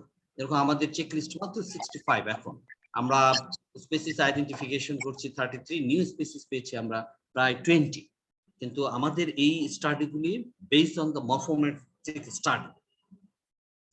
তার ভিতরে যে কিছু স্পেসিস আমরা নিউ স্পেসিস যেগুলি পেয়েছি, এটা আমরা অলরেডি কিছু পাবলিকেশন করেছি এবং কিছু পাবলিকেশন অন দ্য ওয়েতে। হারমিট ক্র্যাব, ইন্টারেস্টিং থিংস যে হারমিট ক্র্যাব স্যাম্পলিং, মানে যে কোনো ট্যাক্সোনমির কাজে sampling is very important. You have to know how to sample in individual এবং ইচ স্পেসিস। ব্যাঙের স্যাম্পলিং টাইম আর হারমিট ক্র্যাবের স্যাম্পলিং টাইম প্রসিডিওর এক হবে না কখনো। বার্ডের প্রসিডিওর, এখন তুমি আমরা যখন ফিল্ডে যাই তখন যদি ওই সেন্সটুকু না থাকে যে আসলে ব্যাংকে কখন দিনের বেলা যে চুষে বেড়ালো আপনি ব্যাংক পাবেন না, সন্ধ্যার বেলা পরে আজানের মাগরিবের আজানের পরে তারপরে আপনাকে ব্যাঙে নামতে হবে। এই ক্ষেত্রে আমরা একবার ফিল্ডে গেলাম, আমার ছাত্র অমিত কুমার নিয়োগী, তারপর হচ্ছে সঞ্জয়, ডিনার করার পরে অমিত বলতেছে স্যার চয়ন একটু ফিল্ডে যেতে চায়, কি জন্য? বলে ব্যাংক, লেটস গো। তখন আমরা এই ব্যাংকগুলি আমরা আইডেন্টিফাই মানে ইয়ে করতে শুরু করলাম। ঠিক হারমিট ক্র্যাবের এরকম যে হারমিট ক্র্যাব খুঁজে পাচ্ছে না, পরে লোকাল একজন পিপলস আমাকে বললো পাশে যে গাছগুলি আছে এই গাছগুলিতে আটা দিয়ে রাখতে হবে, আটা দিয়ে আধা ঘন্টা পরে আপনি ওই আটার কাছে যাবেন, দেখবেন যে হারমিট ক্র্যাব গিজ করতেছে। সুতরাং আমরা 2 দিন খুঁজে হারমিট ক্র্যাব স্যাম্পল করতে পারছিলাম, কিন্তু যখন আমাকে ওই লোকাল পিপলস এর সঙ্গে আমি কথা বললাম, then they show me the procedure, sampling procedure, এবং তখন আমরা খুব ভালো হারমিট ক্র্যাব স্যাম্পলিং করতে পারলাম। এবং হারমিট ক্র্যাবটা আমরা পাবলিকেশনের জন্য চেষ্টা করছি, এবং সম্ভবত এটা আমাদের খুব নিউ একটা পাবলিকেশন হবে টোটাল বাংলাদেশের উপরে। এরকম এখন পর্যন্ত হারমিট ক্র্যাবের ট্যাক্সোনমি নিয়ে কাজ তেমন একটা আমরা পাইনি বললেই চলে। এখানে অনির্বাণ স্যার আছেন, অনির্বাণ স্যারের এটা হচ্ছে একটা কন্ট্রিবিউশন। হারমিট ক্র্যাব নিয়ে আমাদের শেলের ভিতরে আমরা অনেক কিছু দেখি, কোথায় কোন অবস্থায় থাকে সেই জিনিসগুলো আমরা খুব কম লক্ষ্য করে থাকি। আমাদের আরেক স্টাডি আছে যে ফাইটোপ্লাঙ্কটন আমরা স্টাডি করেছি, আমরা প্রায় 53 স্পেসিস আইডেন্টিফাই করতে পেরেছি, এবং এই ফাইটোপ্লাঙ্কটন আমরা জো প্লাঙ্কটনটা এখনো স্টাডি করতে পারি, বাট এটা এখনো পাবলিকেশন করতে পারিনি আমরা। তারপরে আমরা প্রথম যখন আমরা স্যাম্পলিং স্টার্ট করি আমাদের জার্নি সেন্ট মার্টিন আইল্যান্ডে, তখন কিন্তু ছিল বাটারফ্লাই। অমিত কুমার নিয়োগী আমার ছাত্র, ওকে সঙ্গে নিয়ে আরো আমার কিছু ছাত্র নিয়ে আমরা কিন্তু প্রথম সাজ্জাদ ছিল, এরা মিলে আমরা তখন প্রথম বাটারফ্লাই আইডেন্টিফিকেশন এবং কালেকশনে যাই। যদিও বাটারফ্লাইটা আমার স্পেশালাইজেশন না, আমার ছাত্র ও আমার চেয়ে আরো বেশি ভালো এই বিষয়ে জ্ঞান রাখে বাটারফ্লাই। তো তারপর আমরা বাটারফ্লাই যে একটা আইল্যান্ডের ডাইভার্সিটি যাতে ঠিক মতো ডাটাগুলি আমাদের প্রপারলি থাকে, সেই জন্য আমরা বাটারফ্লাইও এখানে স্টাডি করি। আমরা বাটারফ্লাই প্রায় 31 স্পিসিস পেয়েছিলাম, জেনাস ছিল 26, ফ্যামিলি ছিল 7, some of the picture of the butterfly. তারপর হচ্ছে ব্যাং, এই ব্যাং আমরা আইডেন্টিফিকেশন আমরা স্পিসিস 6টা, জেনারা হচ্ছে 5টা, ফ্যামিলি 4টা, এবং আমরা নিউ রেকর্ড করি হচ্ছে 3টা, যেটা all this study based on the morphometristic study. আমরা নিউ রেকর্ড অ্যামফিবিয়া, ফিজেরবেরিয়া, এই ফিজেরবেরিয়া 2টি স্পেসিস আমরা এখানে নিউলি রেকর্ড করি। তারপর আমরা লিজার্ডের রেপ্টাইলস এর কিছু কাজ করি, খুব বেশি রেপ্টাইলে আমরা কনসেন্ট্রেট করতে পারিনি। তারপর কিছু কাজ করেছিলাম, সেখানে স্পেসিস ছিল 5টা, জেনারা ছিল 5, ফ্যামিলি 5, 2, এন্ড আমাদের এটা একটা পাবলিকেশন হয়। সেই পাবলিকেশনটা আমাদের কিছু পিকচার, আর শেষ করার আগে আমি খুব সুন্দরভাবে আমার সেই ছাত্রছাত্রীদের কাছে কৃতজ্ঞ যারা উত্তাল সমুদ্রকে উপেক্ষা করে জীবনের রিস্ক নিয়ে সারা বছর ধরে এই স্যাম্পলিংটা করেছে। এবং আমার খুব পেইন লাগতো, মাসুদ স্যার একবার আমার সঙ্গে ছিলেন, বলে তো আপনি তো নিজেও মরবেন, ছাত্রদেরও জীবন মারবেন। তো আমি সেই ছাত্রদের কাছে আমি আসলেই ঋণী যে তাদের কন্ট্রিবিউশন এবং তাদের কন্ট্রিবিউশন ছাড়া আমার ডিপার্টমেন্ট এতটুকু সেন্ট মার্টিন আইল্যান্ডের ডাইভার্সিটিতে এতটুকু সমৃদ্ধ হতো না। যেরকম বর্ষার সময়ে ওই নৌকা দিয়ে যাওয়া, দেবব্রত নূর আলম একবার মনে করলো যে স্যার বুঝে আমাদের মেরেই ফেলবে। অমিত কুমার নিয়োগী, সঞ্জয়, নূর আলম, সঞ্জয়, তারপর হচ্ছে চয়ন। আসলে আমি সবার কাছে, আমার ছাত্রদের কাছে আরো অনেক, শান্তা, তারপর হচ্ছে এখন বিশ্ববিদ্যালয়ের শিক্ষক আমার ডিপার্টমেন্টে আমার ছাত্রী শিল্পী সাহা, ও একা একা চলে যেত, সারা বছর ও স্যাম্পলিং করতো, অলমোস্ট একাই ও রান করতে হয়েছে। তো এই যে ডিপার্টমেন্টে সমৃদ্ধ হয়েছে, biodiversity on Saint Martin Island এখনো হয়তো পর্যাপ্ত হয় না। এটার all contribution and credit goes to my student who help me to sampling this individuals, all this individuals. আমার খুব ইচ্ছা আছে হয়তো কোন এক সময় যে একটা বই লেখার, সেন্ট মার্টিন আইল্যান্ডের বায়োডাইভার্সিটি। যখন আমার ছাত্ররা, আমরা যখন ক্লাসে পড়াই, তখন পড়াইতে গেলে ম্যাক্সিমাম টাইমে আমরা এক্সাম্পল দিই, বাহিরের এক্সাম্পল, কারণ আমাদের নিজেদের এক্সাম্পল আমরা খুব দিতে পারি না, এবং বইগুলো লেখা থাকে সেরকম। খুব স্বপ্ন দেখি যে কোনো এক সময় আমার ছাত্রদের এই কন্ট্রিবিউশনে আমরা একটা বই লিখতে পারবো। ধন্যবাদ সবাইকে মনোযোগ দিয়ে শোনার জন্য। Thank you. ধন্যবাদ স্যার, অনেক সুন্দর একটি প্রেজেন্টেশনের মাধ্যমে আমাদের সেন্ট মার্টিনসের বায়োডাইভার্সিটিকে তুলে আনার জন্য। স্যারের এই প্রেজেন্টেশনের উপর যদি কারো কোনো প্রশ্ন থাকে, তারা মাইক্রোফোনটি আনমিউট করে স্যারকে প্রশ্নটি করতে পারেন। আসসালামু আলাইকুম স্যার, রুমানা বলছিলাম। ওয়ালাইকুম আসসালাম ম্যাডাম। খুবই নাইস একটা ওয়ার্ক, এবং জু প্ল্যাঙ্কটন নিয়ে স্যার যদি কিছু করতে চান, আমাকে যদি একটু ইনভলভ রাখেন আমি খুব খুশি হব। আমি ইন্টারেস্টেড স্যার। আমরা প্ল্যাঙ্কটন নিয়ে কাজ করার কিছু অভিজ্ঞতা আমার আইসিডিডিআরবি তে আমার অভিজ্ঞতা আছে কিছু কাজ করার আর কি, সেটা হয়তো এক্সপ্লোর করা যাবে। করোনার মধ্যে কি ধন্যবাদ স্যার, খুবই সুন্দর প্রেজেন্টেশন, ভালো লাগলো। এবং আমার ছাত্রছাত্রীদেরও ধন্যবাদ যে তারা এত সুন্দরভাবে মানে কাজটা এগিয়ে নিয়ে গিয়েছে। ধন্যবাদ সবাইকে। সালাম sir, Sumaiya sir, Sumaiya Ahmed madam. সালাম স্যার, আমি করতে চাচ্ছিলাম যে আপনি যে হারমিট ক্র্যাবের উপরে যে কাজটি হয়েছে, সেটা কি স্যার মরফোমেট্রিক স্টাডি নাকি ডিএনএ বারকোডিং এর মাধ্যমে এটা কনফার্মেশন করা হয়েছে? ট্যাক্সোনমির ক্ষেত্রে ম্যাডাম, প্রত্যেক ক্ষেত্রে আমরা স্ট্রিক্টটাই বেস করি। ট্যাক্সোনমির অনেক টুলস আছে, এখন বারকোডিং একটা টুলস এবং মরফোমেট্রিক্স একটা টুলস। বেসড অন দ্য আমাদের সবগুলি মেইনলি, আর ডিএনএ বারকোড আমরা এখন ইউল্যাব অথবা হারমিট ক্র্যাবের ক্ষেত্রে আমরা করতে পারি। Thank you sir, nice work. আসসালামু আলাইকুম স্যার। আচ্ছা, ওয়ালাইকুম আসসালাম স্যার, সোহেল রানা বলছিলাম। হ্যাঁ বলো স্যার, আপনার প্রেজেন্টেশনটা খুব ভালো লাগছে। স্যার, আমার একটা বিষয় জানার ছিল, সেটা হলো যে সেন্ট মার্টিন যেহেতু আমাদের কোরাল আইল্যান্ড, তো এখানে স্যার কোরাল নিয়ে কোনো কাজ এই আপনার স্যার এটার সাথে কোনো কিছু করা হয়েছে কিনা, বা সামনের দিকে কোরালের যে অবস্থা, সেটা হলো যে পলিউশনের বা বিভিন্ন ভাবে যে আস্তে আস্তে এটার ক্ষতি হচ্ছে, এই ইম্প্যাক্টটার অ্যাসেসমেন্ট করা বা এই রিলেটেড কোনো কাজ করার ইচ্ছা সামনের দিকে আছে কিনা?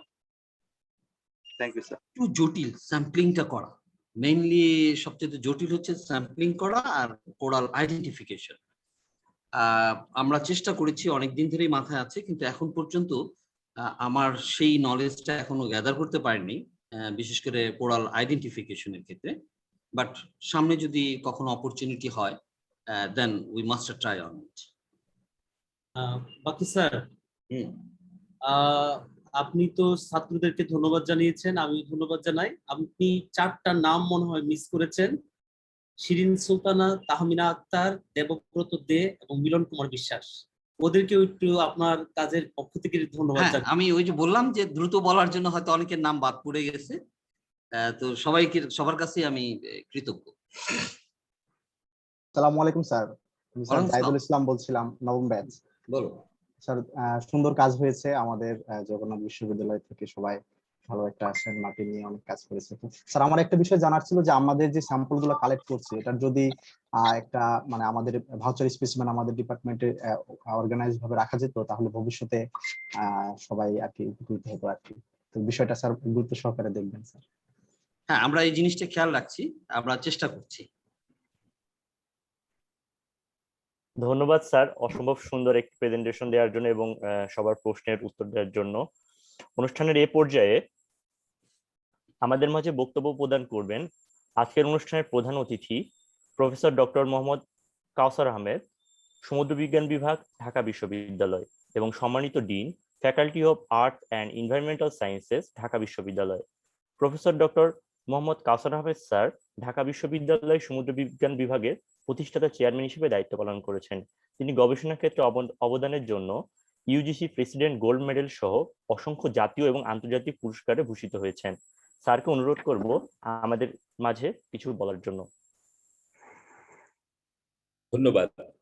প্রথমেই আমি আজকের যিনি সভাপতি অধ্যাপক সাইফুল ইসলাম, তাকে আন্তরিক অভিনন্দন জানাচ্ছি।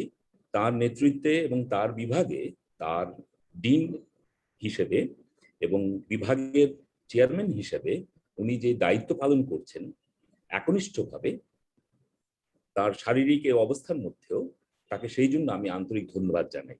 আর আজকে আপনারা যারা আমাকে নেমন্তন্ন করেছেন, আমি একজন সাধারণ মানুষ, আপনারা আজকে যা বললেন অত শত আমি বুঝিনি, চেষ্টা করেছি বোঝার। তারপরও আজকে আপনারা আমাকে নেমন্তন্ন করেছেন, অর্থাৎ nature study and conservation club, Jagannath বিশ্ববিদ্যালয়ে। সেই জন্য তাদের কাছেও আমি অতিশয় অনেক অনেক কৃতজ্ঞ যে আজকে আপনারা আমাকে ডেকেছেন। আমি অনেক সমৃদ্ধ হয়েছি। বিশেষ করে আজকে 3 জন যারা বক্তা ছিলেন, doctor Anirban Sarkar, doctor Elizabeth and doctor Mohammad বাকি, তারা তাদের জ্ঞানগর্ভ আলোচনা করেছেন আজকে। তো আমাকে যেহেতু একটু বলতেই হয় আমি একটু বলছি, কিন্তু আজকে আমি সত্যি খানিকটা আশ্চর্যান্বিত হয়েছি যে এত সুন্দর কাজ জগন্নাথ বিশ্ববিদ্যালয় করছে, সেটি আমার জানা ছিল না। তো সেই জন্য যারা এই জগন্নাথ বিশ্ববিদ্যালয়ে যারা সমুদ্র নিয়ে ভাবছেন তাদের সবাইকে আমি অনেক অনেক অভিনন্দন জানাই। প্রথমেই আজকে বলে রাখি, আজকে আপনারা জানেন যে জাতিসংঘ আজকে একটা প্রতিপাদ্য বিষয় ঠিক করে দিয়েছে, the oceans life and livelihood, অর্থাৎ জীবন এবং জীবিকা। আমরা যদি প্রথমেই দেখি যে যখন মানব সভ্যতার মানে একেবারে উন্মেষ ঘটেছে, তখনই কিন্তু এই নদীর কাছাকাছি এবং এই সাগরের কাছাকাছি কিন্তু মানুষজন আপনার বসতি গেড়েছে। যখন একা ছিল একজন দুজন, তখনও তাই। অর্থাৎ আপনি যে কোনো আপনি রিলিজিয়াস মাইথোলজিতে আপনি দেখেন, ইসলামে যদি দেখেন বাবা আদম দেখবেন নদীর পাড়ে জন্মগ্রহণ করেছে, সমুদ্রের পাড়ে। আপনি যদি দেখেন হিন্দু ধর্মেও কিন্তু হর হর মহাদেব যিনি আছেন, তিনিও কিন্তু মহাদেবও কিন্তু সমুদ্র মন্থন করেছেন, এবং সেই সময় কিন্তু সেই সমুদ্রের ধারে কাছেই কিন্তু মানুষ বসতি গেড়েছিল। কিন্তু তাহলে মজার ব্যাপারটা হচ্ছে যে আজকে আমরা যেটা বলছি যে অর্থাৎ যখন পৃথিবী একেবারে একটা মহাসাগর ছিল, একটা ল্যান্ডমাস ছিল, অর্থাৎ গণডোয়ানা যখন ছিল, অর্থাৎ তারও আগে যখন প্যান্থেলাসা ছিল, ঠিক তখন কিন্তু পাঞ্জিয়া ছিল, অর্থাৎ ল্যান্ডমাসটা ছিল পাঞ্জিয়া আর ওশেনটা ছিল প্যান্থেলাসা, মানে একটাই ওশেন ছিল। কিন্তু আজকেও কিন্তু আমরা বলছি one ocean, one climate, one future together. আসলে আমরা যদি সবাই মিলে যদি আজকে এক না হই, তাহলে আমাদের এই সমুদ্র থেকে যে জীবন জীবিকা এবং এর সাথে যে ধর্ম যুক্ত রয়েছে, এই সব কিছু কিন্তু হারিয়ে যাবে যদি না আমরা একটা ওশেনের কথা চিন্তা করি, একটা ক্লাইমেটের কথা চিন্তা করি, এবং একটা ভবিষ্যৎ তার মানব জাতি, একটা ভবিষ্যৎ, এবং সবাই মিলে ঝুলে টুগেদার, রাইট? তাহলে আজকে খানিকটা ভূমিকা আমি করলাম। এখন একটু এই তিনজন যারা আমাদের বক্তা ছিলেন আজকে, প্রথমে ডক্টর অনির্বাণ সরকার, তার কাছে আমি কৃতজ্ঞ। তিনি অত্যন্ত সুন্দরভাবে আমাদেরকে বুঝিয়েছেন যে এই যে আমাদের দেশে ইলিশ, আগে আমরা মনে করতাম যে বেশ কতগুলো স্টক আছে, বেশ কতগুলো পপুলেশন আছে, এরকমটা আমরা শুনতাম। কিন্তু ডক্টর অনির্বাণ সরকার আজকে আমাদেরকে গল্প শোনালেন সুন্দর করে, বৈজ্ঞানিক গল্প, গবেষণা লব্ধ গল্প। সেটি হচ্ছে যে একটা সিঙ্গেল পপুলেশন। তবে তিনি সন্দেহ করছিলেন যে এটি হয়তো অ্যারাবিয়ান সি থেকে তার কিছুটা কি বলে জিনের স্ট্রাকচার বৈশিষ্ট্য আসতে পারে। আমার মনে হয় যে ডক্টর অনির্বাণ সরকার নিশ্চয়ই এরপরে প্রথমেই উনি নজর দেবেন সাউথ ইস্ট এশিয়ার যেই আমাদের ইয়েগুলো আছে, পপুলেশনটা আছে, অর্থাৎ মিয়ানমার, থাইল্যান্ড, তারপরে ইন্দোনেশিয়া, মালয়েশিয়া, এইখানটার সাথে যদি প্রথমে যোগাযোগ করেন, কারণ আমরা জানি যে বে অফ বেঙ্গলে মাইগ্রেশনটা একটু সহজ টু বে অফ বেঙ্গল অথবা bay of Bengal to Arabian sea. এটা বেশ কঠিন কাজ, বিকজ কারণ বে অফ বেঙ্গলের আপনার কি বলে এটার নাম, যখন একটা মাছ মাইগ্রেট করে তখন কিন্তু তারা ওশিয়ানিক কারেন্ট ছাড়া কিন্তু মাইগ্রেট করতে পারে না। অর্থাৎ এক্ষেত্রে আমি ডক্টর অনির্বাণ সরকারকে আরেকটু বলবো, ইস্ট ইন্ডিয়া কোস্টাল কারেন্ট বলে একটা কারেন্ট আছে, যেটা নাকি অ্যারাবিয়ান সি থেকে পানিটাকে নিয়ে এসে আপনার এই পক প্রণালী দিয়ে শ্রীলঙ্কার উপর দিয়ে এই আমাদের একেবারে পশ্চিম বাংলা হয়ে বাংলাদেশ পর্যন্ত চলে আসে। ভবিষ্যতে যদি আপনি এইটা স্টাডি করেন, তাহলে আমার মনে হয় যে এই স্টকটা কি আমাদের বাংলাদেশে যে পপুলেশনটা আছে এর সাথে সাদৃশ্য কি রয়েছে সাউথ ইস্ট এশিয়ার আমাদের দেশগুলোর সাথে পপুলেশন এবং স্টকের, নাকি অ্যারাবিয়ান সির সাথে আমাদের যোগাযোগ। এইটা আমার মনে হয় পরবর্তীতে নিশ্চয়ই ডক্টর অনির্বাণ সরকার এই বিষয়ে কাজ করবেন। আর একটা কথা বলে রাখি, এর মধ্যে একটা কথা এসছে, ডক্টর অনির্বাণ সরকার বলেছেন ওভার এক্সপ্লয়টেশন। আমরা যারা একটু, যাদের একটু বয়স একটু বেশি, তারা আমরা যখন ছোটবেলায় ইলিশ মাছ খেতাম, বড় বড় ইলিশ মাছ ছিল। কিন্তু এখন মজার ব্যাপারটা হচ্ছে, আপনি জানেন যে ইলিশ মাছটা হচ্ছে একটা হাইলি ফেকান্ট ফিশ। হ্যাঁ, তো সুতরাং হাইলি ফেকান্ট যারা ফিশ তারা হচ্ছে আর সিলেকশন, অর্থাৎ ইভলিউশনারি স্ট্র্যাটেজিতে তারা আর সিলেকশন স্পিসিস। তো আর সিলেক্টেড স্পিসিস যারা, তারা কিন্তু আপনি খেয়াল করে দেখবেন এখন 1 বছরের একটা মাছে বা তার চেয়ে ছোট মাছে কিন্তু আপনার ডিম এসে যায়, যেটা নাকি আগে ছিল না। আগে কিন্তু বড় মাছে আপনার অর্থাৎ 1.5-2 বছর হলে পরে সেইটাকে আমরা তখন মানে ফিকান্ডিটিটা মাছের লক্ষ্য করতাম। তার মানে এখনটা হচ্ছে কি যে এই যেহেতু ওভার এক্সপ্লোশনটা হচ্ছে ফিশিং প্রেশার থেকে বাঁচার জন্য, যেহেতু এরা আর সিলেক্টিভ স্পিসিস, সেই জন্য ইলিশ মাছগুলো ছোট বয়সেই তারা পরিপক্কতা এসে যাচ্ছে এবং তারা ডিম দিচ্ছে এবং তারা বংশবৃদ্ধি করছে তাদের বেঁচে থাকার জন্য। এই বিষয়ে আমার মনে হয় ভবিষ্যতে যদি ডক্টর অনির্বাণ সরকার কাজ করেন, তাহলে পরে আমরা আরো একটা ভালো কিছু তথ্য পাবো। ধন্যবাদ ডক্টর অনির্বাণ সরকারকে। এরপরে এলিজাবেথকে। Elizabeth, can you hear me? Please, can you hear me? Yes, I can, sir. I'm listening attentively. It's been a long time since we last met. How are you doing? I hope you're doing I'm doing fine. Thank you, sir. Yeah. Okay. Thank you so very much for your nice presentation. So আমি একটু বাংলায় বলি, Elizabeth কিন্তু আমার চেয়ে ভালো বাংলা বলে। তো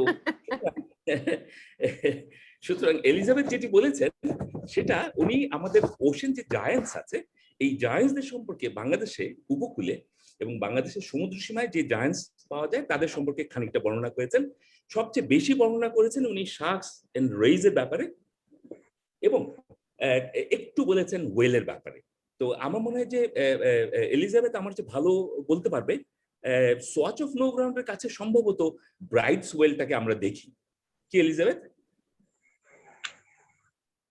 Yes, sir. So far, we know of 2 whales. One is the Breedy's whale, a large baleen whale. So the strandings that you were reading about in the newspaper, those are all baleen whales. So they are filter feeders, the big whales in our waters that we know of. Right. So তো সুতরাং well সম্পর্কেও আপনার Elizabeth ভালো কাজ করছে, sharks and রেইজের কথাও বলেছে। কিন্তু এখানে মজার একটা ব্যাপার হচ্ছে, এলিজাবেথ খুব সুন্দর করে উদাহরণ দিয়ে আমাদেরকে বুফে আমরা যে খাই হোটেলে, এই বুফের লাঞ্চের বা কিংবা বুফে খাবারের মতন করে খুব সুন্দর করে সে আমাদেরকে উদাহরণ দিয়ে বলেছে যে বুফের সাথে সেট মেনুর কি পার্থক্য। অর্থাৎ খুব সুন্দর করে আমাদেরকে বুঝিয়ে দিয়েছে। কিন্তু মজার ব্যাপারটা হচ্ছে যে বাংলাদেশে এখন মানে পৃথিবীর বিভিন্ন দেশে কিন্তু কিছু নিয়ম কানুন রয়েছে, যেমন multi gear multi species catch হয়, কিছু আবার আছে single gear single species catch হয়, আবার কিছু আছে single gear multi species catch হয়।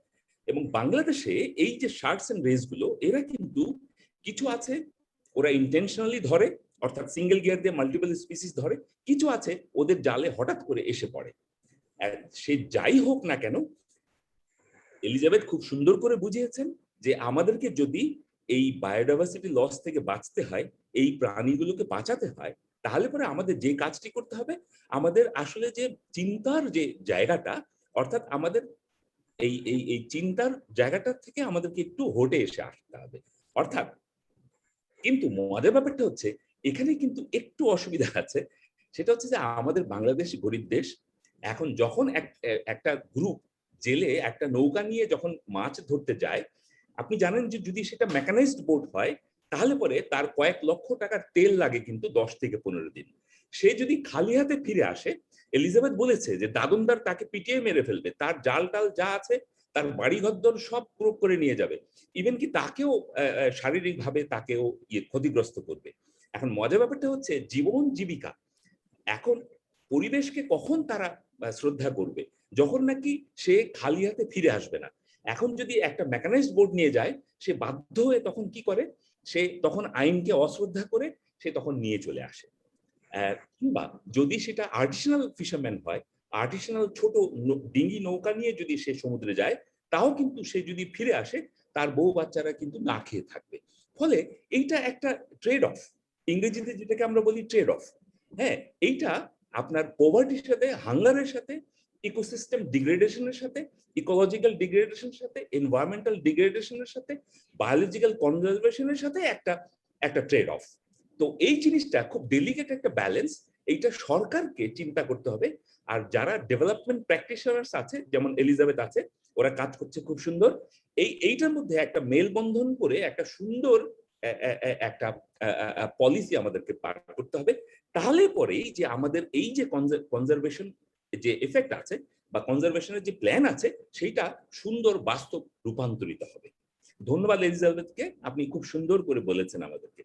তারপরে তৃতীয় ডক্টর মোহাম্মদ বাকি, উনি সেন্ট মার্টিন সম্পর্কে আমাদের যা দেখালেন অত্যন্ত সুন্দর লাগলো, খুব ভালো লাগলো যে উনি সেন্ট মার্টিনের fish, crab, butterfly, frog, birds, হেন জিনিস নাই তিনি কাজ করেননি।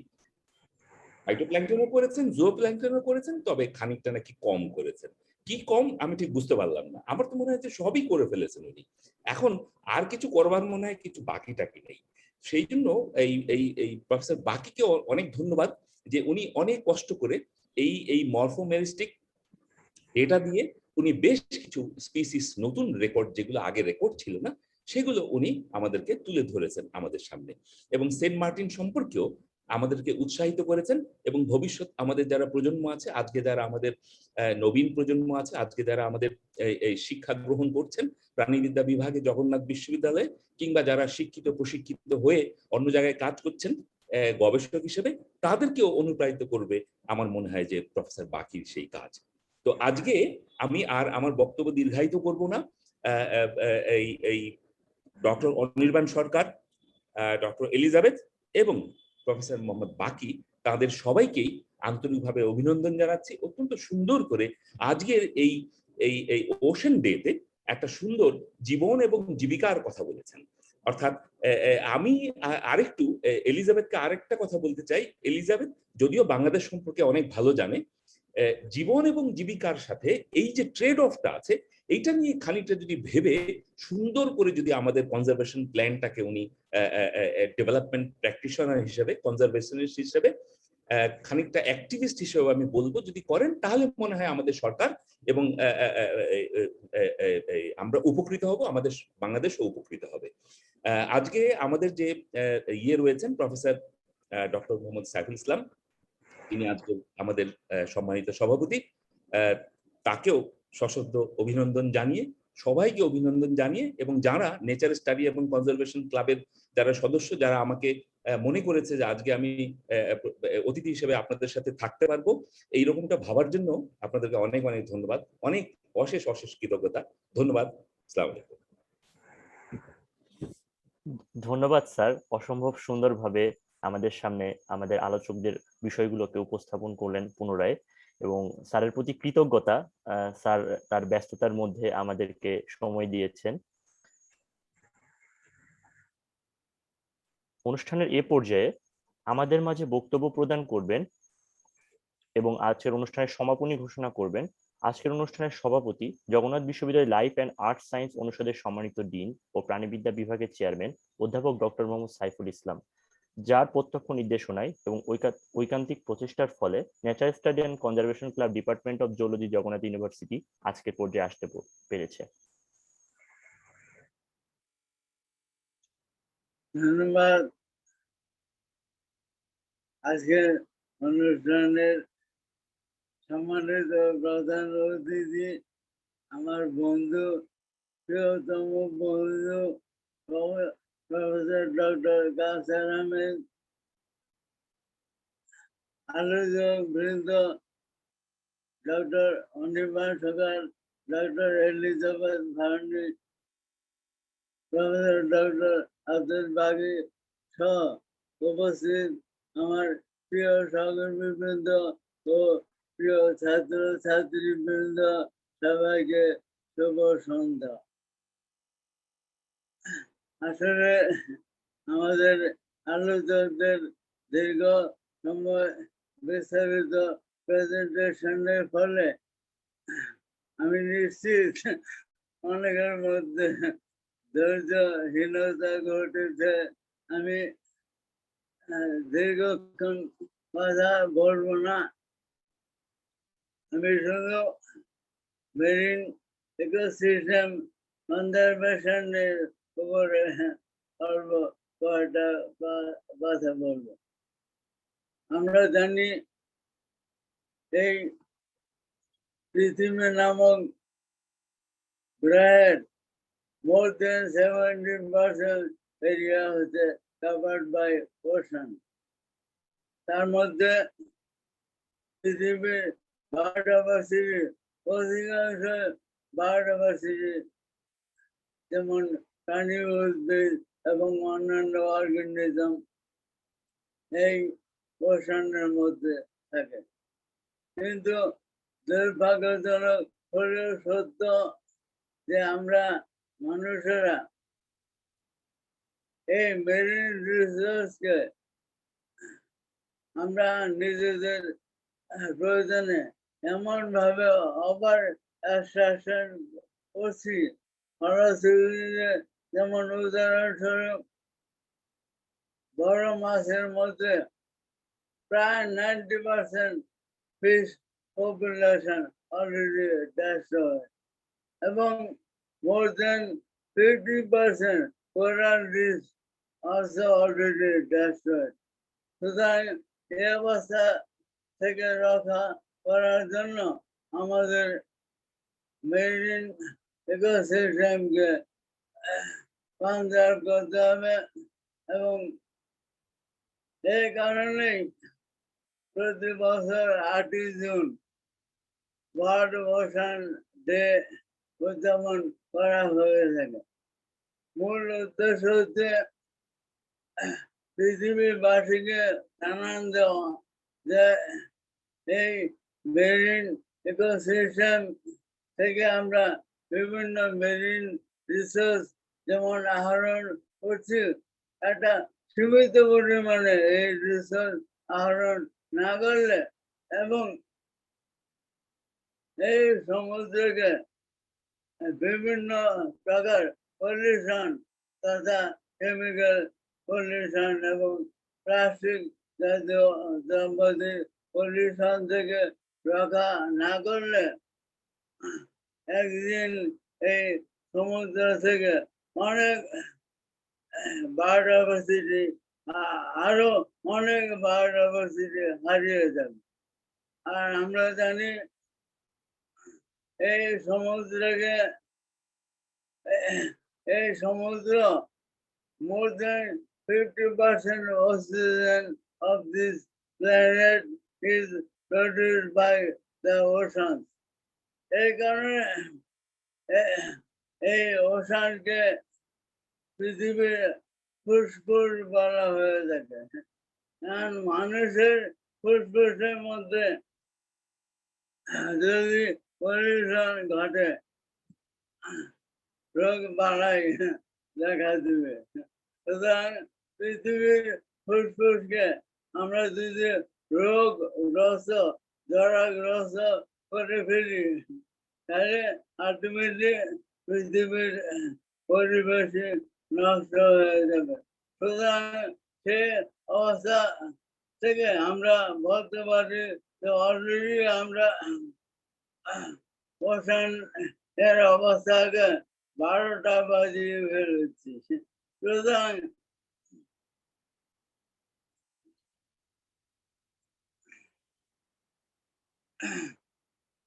মেরিন ইকোসিস্টেমের 13টা বাজানোর আগেই আমাদের সতর্ক হতে হবে এবং আমাদের এই ওশানের উপর সব রকমের অত্যাচার বন্ধ করতে হবে। আর তা না হলে বলি এবারের ওয়ার্ল্ড ওশান ডে 2021 এর মেইন থিম হচ্ছে the ocean life and livelihood. আমরা জানি আমাদের প্রোটিন সোর্সের একটা মেজরিটি অংশ আসে সামুদ্রিক অ্যানিমেল অ্যান্ড প্ল্যান্টস থেকে এবং পৃথিবীর more than 1 billion people of the world depends on marine protein. এছাড়াও ocean related or ocean based industry সাথে more than 40 million people are engaged. So আমরা দেখতে পাচ্ছি যে এই ওশানের সাথে কেমনি ভাবে লাইফ অ্যান্ড লাইভলিহুড জড়িত। সুতরাং আমাদের এটা উপলব্ধি করতে হবে এবং আমাদের প্রফেসরের মতো দীর্ঘ মেরিন বায়োলজিস্টদের সমন্বয়ে আমাদের এই মেরিন রিসার্চে স্টার্ট করার জন্য একটা সাস্টেনেবল ম্যানেজমেন্টাল প্রসেস ডেভেলপ করতে হবে। তাহলে পরে আমি মনে করি যে ওশানের প্রতি আমাদের দরদ দেখা যাবে। আমি আশা করি আজকের এই ওয়েবিনারের মাধ্যমে আমার ছাত্রছাত্রীদের মধ্যে এই সচেতনতা ডেভেলপ করবে যে আমরা আমাদের পরবর্তী প্রজন্মকেও এই মেরিন রিসোর্স সীমিত পরিমাণে এক্সট্রাকশনের বিদ্যা শিক্ষা দিব এবং অন্যদেরকেও এই শিক্ষা দিব এই আশাবাদ ব্যক্ত করছি। সেই সাথে আজকের এই ওয়েবিনারের আয়োজক mainly natural certificate conservation club Jagannath বিশ্ববিদ্যালয়ের প্রতিটি সদস্যকে আন্তরিক ধন্যবাদ এবং অভিনন্দন জানাচ্ছি। সেই সাথে এই অনুষ্ঠানের পিছনে অনুঘটক হিসেবে ডক্টর অনির্বাণ সরকার এবং প্রফেসর ডক্টর আব্দুল বাকি কাজ করেছেন। তাদেরকে আমি ডিপার্টমেন্টের পক্ষ থেকে আমার ফ্যাকাল্টির পক্ষ থেকে আন্তরিক ধন্যবাদ এবং অভিনন্দন জানাচ্ছি এবং আমার প্রিয় সহকর্মী এবং অন্যান্য ছাত্র ছাত্রীবৃন্দ যারা অনেক সময় নষ্ট করে আজকের এই প্রোগ্রামে অংশগ্রহণ করেছেন, তাদের সবাইকে ধন্যবাদ দিয়ে আমার সংক্ষিপ্ত বক্তব্য শেষ করছি। সবাইকে আবারও ধন্যবাদ।